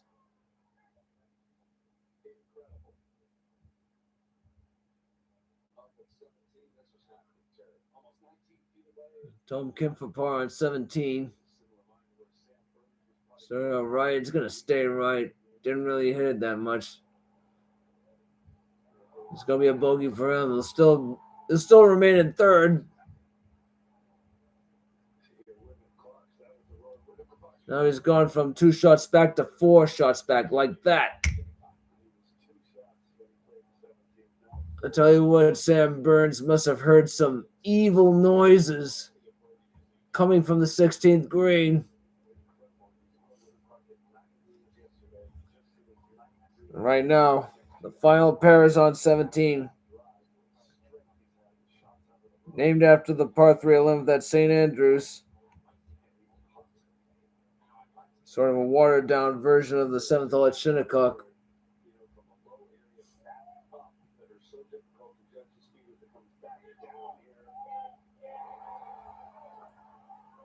My God, they're showing the replays of that putt.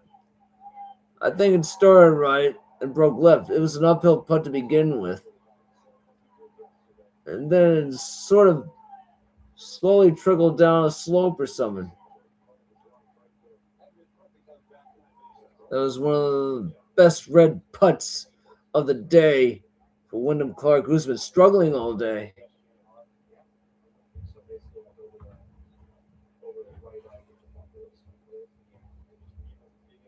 And just remember,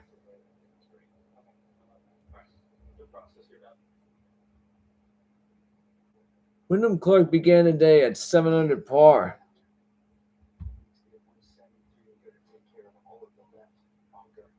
Ended up making 3 bogeys on the front 9. Came back with a birdie on 10. Dropped back with a bogey on 13. Finally coming back with an epic birdie on 16. This is 17. This shot winds up in the front edge of the green. Pin today is back left.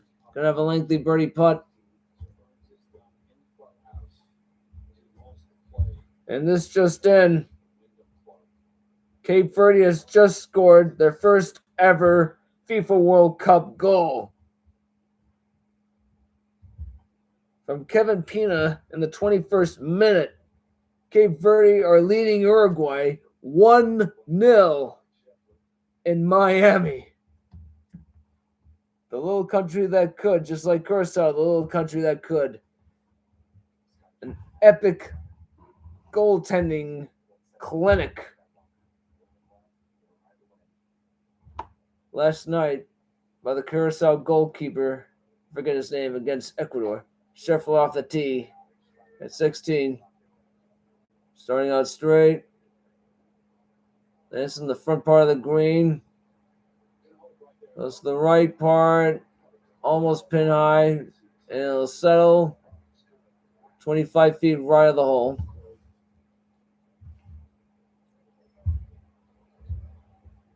My God. Anyway, the goaltender for Curaçao's name is Eloy Room.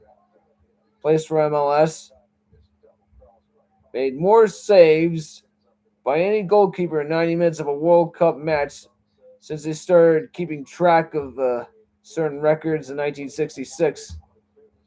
Eloy Room was basically the team's MVP, the game's MVP for making all those saves, giving Curaçao their first point,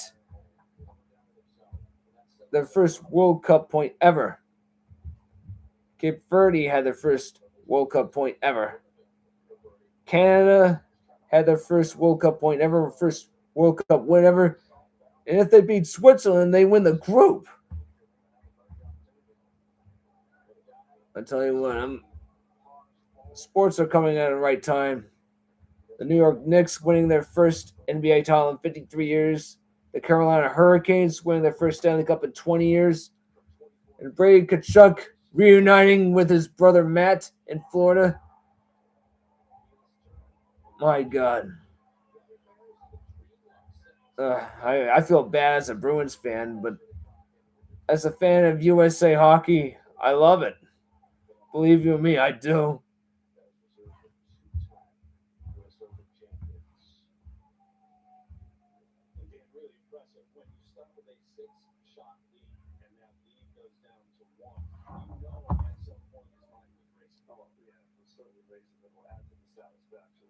I gotta send this to my friend.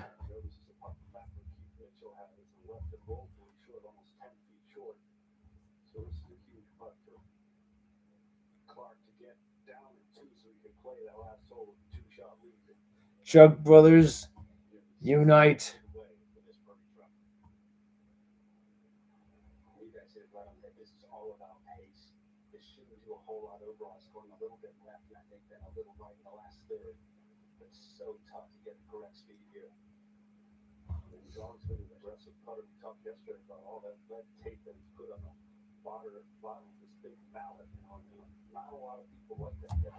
Top of the ninth in Seattle. 1 out, 1 on, 3-1 Mariners.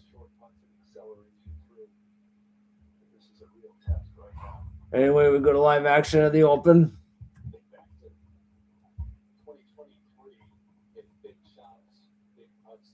Wyndham Clark taking his time. Barring something rather strange and awkward, Wyndham Clark is on his way. Probably a wire-to-wire win for him.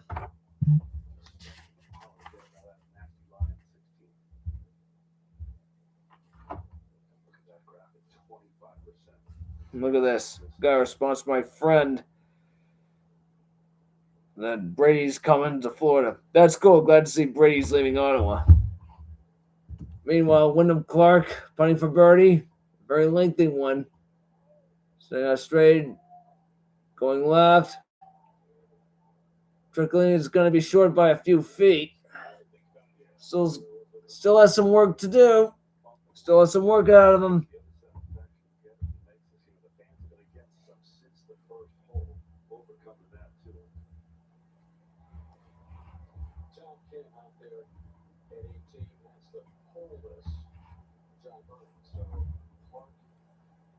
Wilson Contreras struck out swinging for Boston.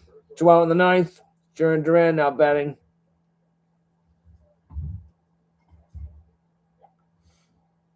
Tom Kim. Second shot. 18th hole, 194 to the hole.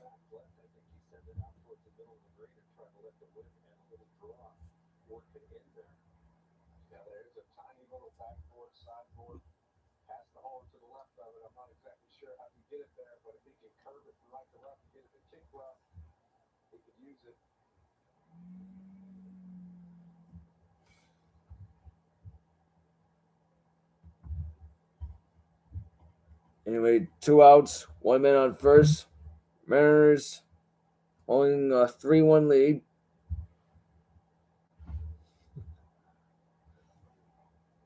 Meanwhile, here's Tom Kim's second shot.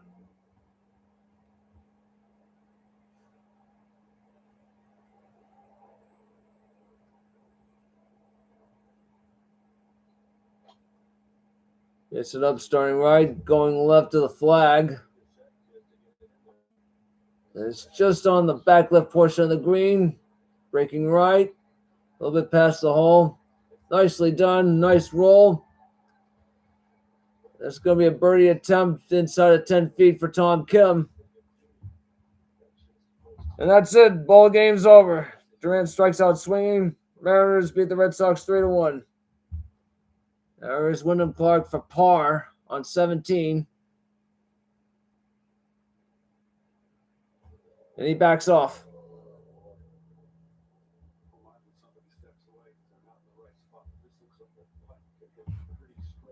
Now he's back. Saw something that might have spooked him. He goes back. And here it comes. And he's tugged it to the left. This one just got interesting, folks. Very untimely miss. Just tugged a 5-footer for par. Something's going on with Wyndham Clark. We actually have a ball game. Started out straight. It might have taken a left turn on him. Oh, gosh. That was a bad miss by Wyndham Clark. He is not pleased at all.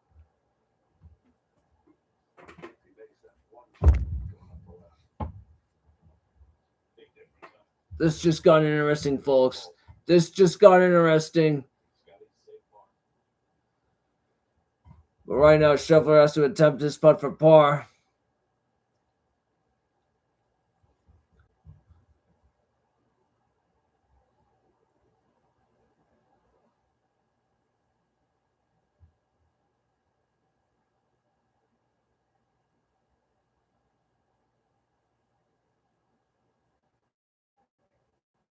Scheffler makes his par. 1 hole to go for Scotty. Tom Kim's got a birdie attempt coming up. It looks like it's going to be Clark and Burns.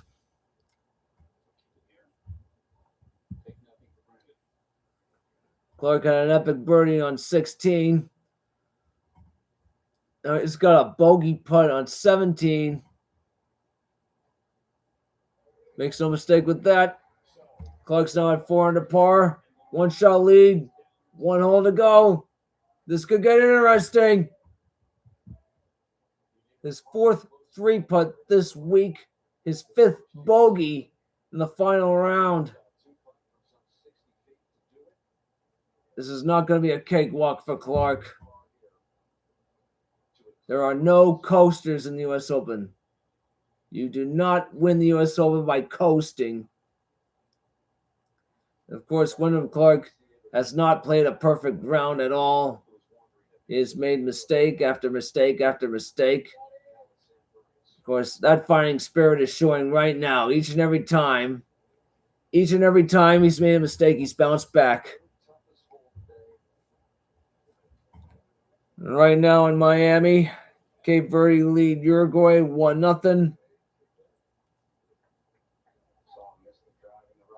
It'll be massive if they hang on to win. I forget what the rankings are. Wyndham Clark, by the way, has birdied the 18th hole the first 2 days. He bogeyed it yesterday.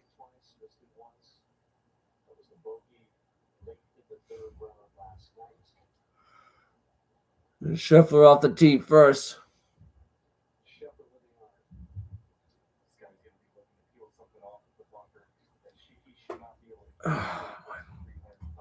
It's been a very long day. The sun may have been shining, but the winds are a factor. I'll tell you what, Shinnecock's a beast for a reason. It is a brilliant U.S. Open venue. The people of New York, the people of Long Island, they've done very well. Now here's Scheffler, he's parred that hole each and every time this week.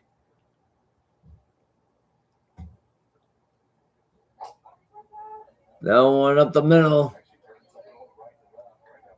177 ball speed, 119-foot apex. That one lands on the fairway. It's going right, and it'll settle exactly the way Sam Burns' ball did. Into the rough, just inches from the fairway. All Wyndham Clark needs to do is execute that drive. He's got to execute. Got to keep it in play. Wyndham Clark needs to keep that ball in play.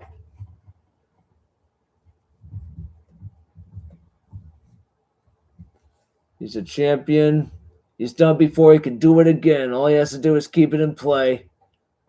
Wyndham Clark's tee shot with a driver coming up.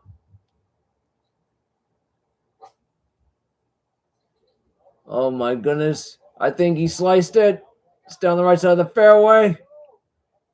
That one just lands on the fairway and settles in the rough. Just to the left of the fescue. 11th stance. That will be sort of a challenge for him. That will be actually a challenge for him. The U.S. Open is at stake.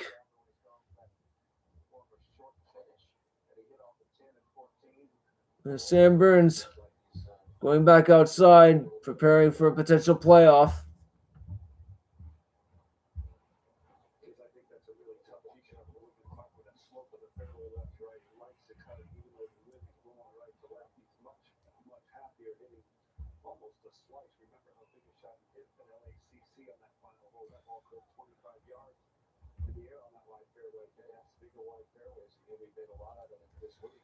In case you have forgotten,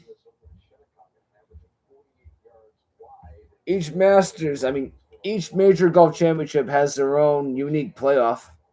The Masters is sudden death. The PGA Championship is 3 holes. U.S. Open is 2 holes. British Open 4 holes. Tom Kim for birdie now to get to 200 par.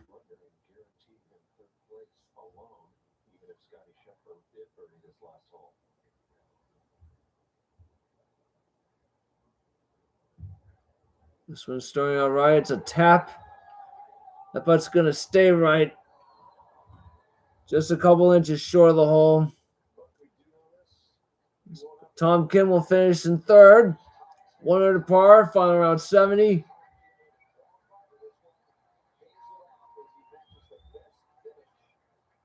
One of his best finishes in a major. Solo third. Should be a millionaire. Anyway, as I said before, the U.S. Open has a 2-hole aggregate stroke play playoff, followed by sudden death. Clark makes bogey, we'll have a 2-hole playoff. A par or better will win it for him. DeGala for par. He's at +2 right now. And he makes it. +2. A 73. 3 over par for the final round. 2 over par for the tournament for DeGala. He'll be outside the top 10. Wyndham Clark at a 314-yard drive. Just shy of where his drive wound up yesterday. My goodness me. Made birdie on the 18th. Rounds 1 and 2. Round 3, he made bogey after hitting his drive in the rough.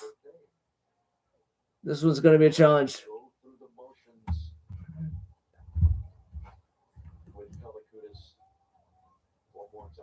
The 18th is a slight dog leg left. Uphill. See paving 95. 220+ yard forward. Only this time he's using an iron. He's going to pull a Corey Pavin from the rough.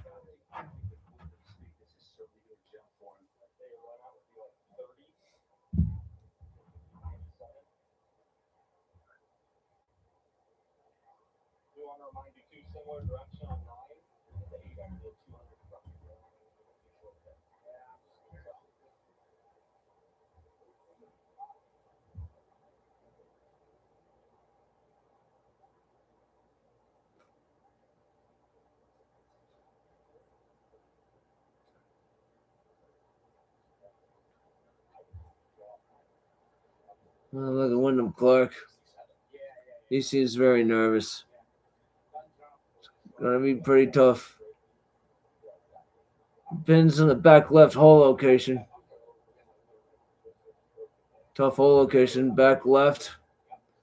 Tucked behind that back left bunker.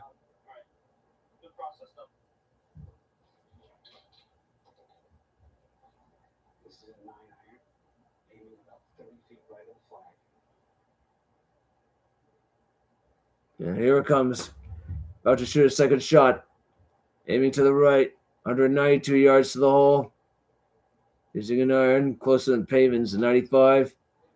Starts right. It's got bent left. And Clark is absolutely not pleased. Ball lands on the green, though. Short a bit right, but he's on the green. He's going to be putting for birdie. 2 putts to win for Wyndham Clark. Didn't look really pleased with that shot from his body language. Start on right. Took a left turn. Just got on the green. Gonna be what, 30, 40 feet?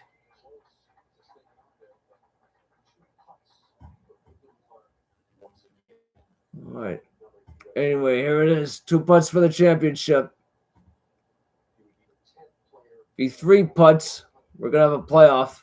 To win 2 U.S. Opens in a 4-year span. 3 times winners, hopes for a 3 putt. Scheffler now, just in the primary rough. Now here's Scheffler's second shot from 176. That one hit the center of the green. It's going to bounce off the back. So in the second cut, first cut, perhaps, going to be a bump and run for Scotty.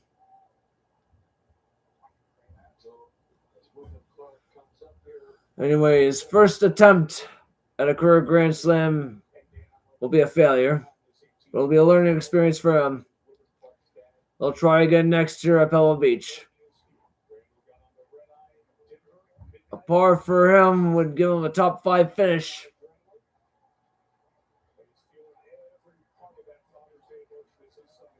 Here comes the final pairing. Wyndham Clark and Scotty Scheffler. Wyndham Clark. 2 putts to win the Open.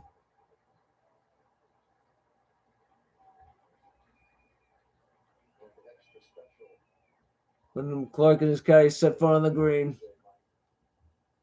Story's been told many times how Wyndham Clark lost his mother to breast cancer. She was just 55 years old, contemplated quitting the game. Oh, yeah. One remarkable story for Wyndham Clark. U.S. Open champion at Los Angeles Country Club 3 years ago. Not too long before that, Wyndham Clark lost his mother to breast cancer. He even contemplated leaving golf altogether. Thank God for us he didn't. He persevered. He pulled himself together. Became U.S. Open champion. Met my good friend Daniel Steele down in Orlando for the Arnold Palmer last year. I hope Daniel Steele's watching it. He's over in Minnesota competing for Florida in the USA Games for Special Olympics. Right now, Scheffler's going to have his turn because he's off the green. Going to be a pitch shot. Going to be a bump and run.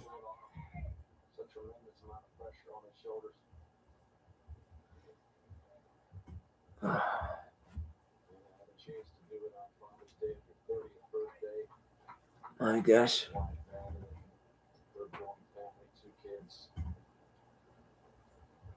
Almost forgot. Scotty Scheffler turned 30 years old today. And to all the fathers around, happy Father's Day. Happy Father's Day to my dad, who's now 7 years old. It's his first Father's Day as a 7-year-old. One of his sons is a dad. My brother's a dad. I'm an uncle. Means a lot to all the dads watching golf all over the world.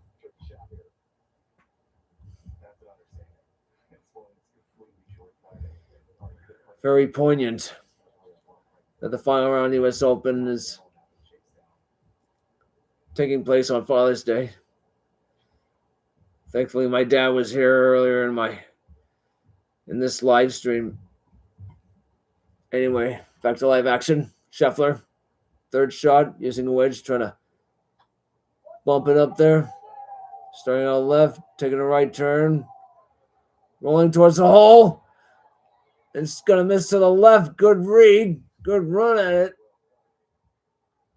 Scheffler will mark his ball.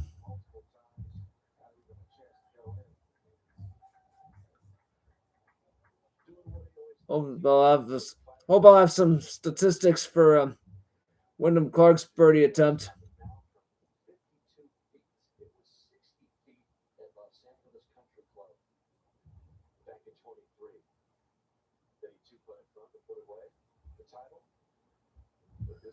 A similar situation as 3 years ago. He was 60 feet away from the hole.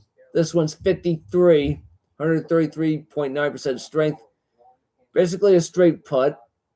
A 2-foot rise from ball to hole. A 2-foot uphill shot. 2-foot uphill putt. He 2-putted from inside 60 feet in Los Angeles. He can 2-putt from 53 feet at Shinnecock to win his second U.S. Open. Here it comes.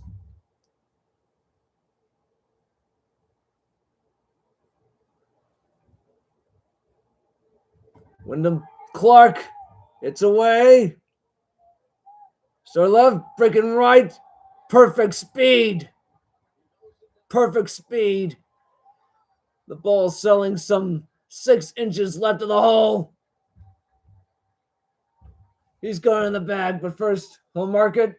Let Scheffler finish.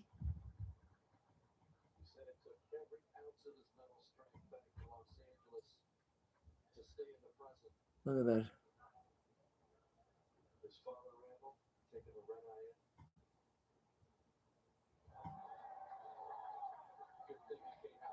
My God. Wyndham Clark's dad reacting.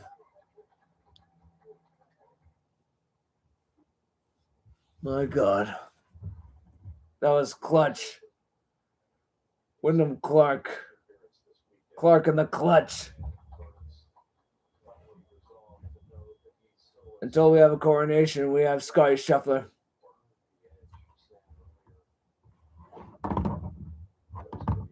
This one for par.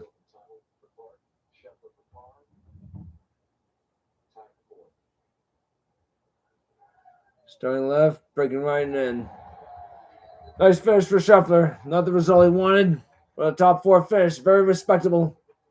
Final round 71 for him. Now here's Wyndham Clark.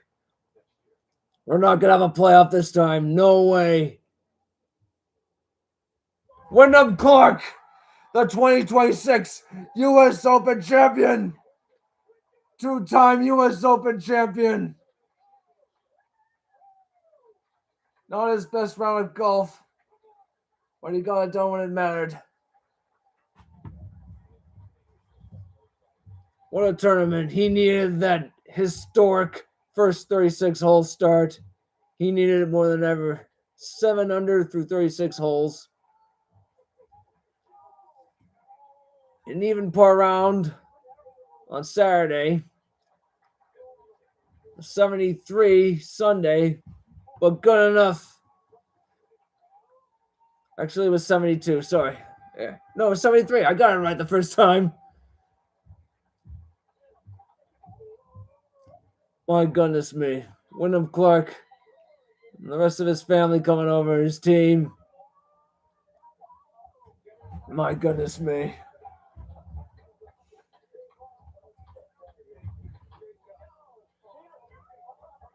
The 4th year in a row, an American has won the U.S. Open. Final thoughts to come. Well, until then, happy Father's Day, everyone. We'll see you next month at the Open Championship. Thank you very much for joining me. This is Tyler Lagasseschannel, 86, saying so long See you next month. Give the ball and play.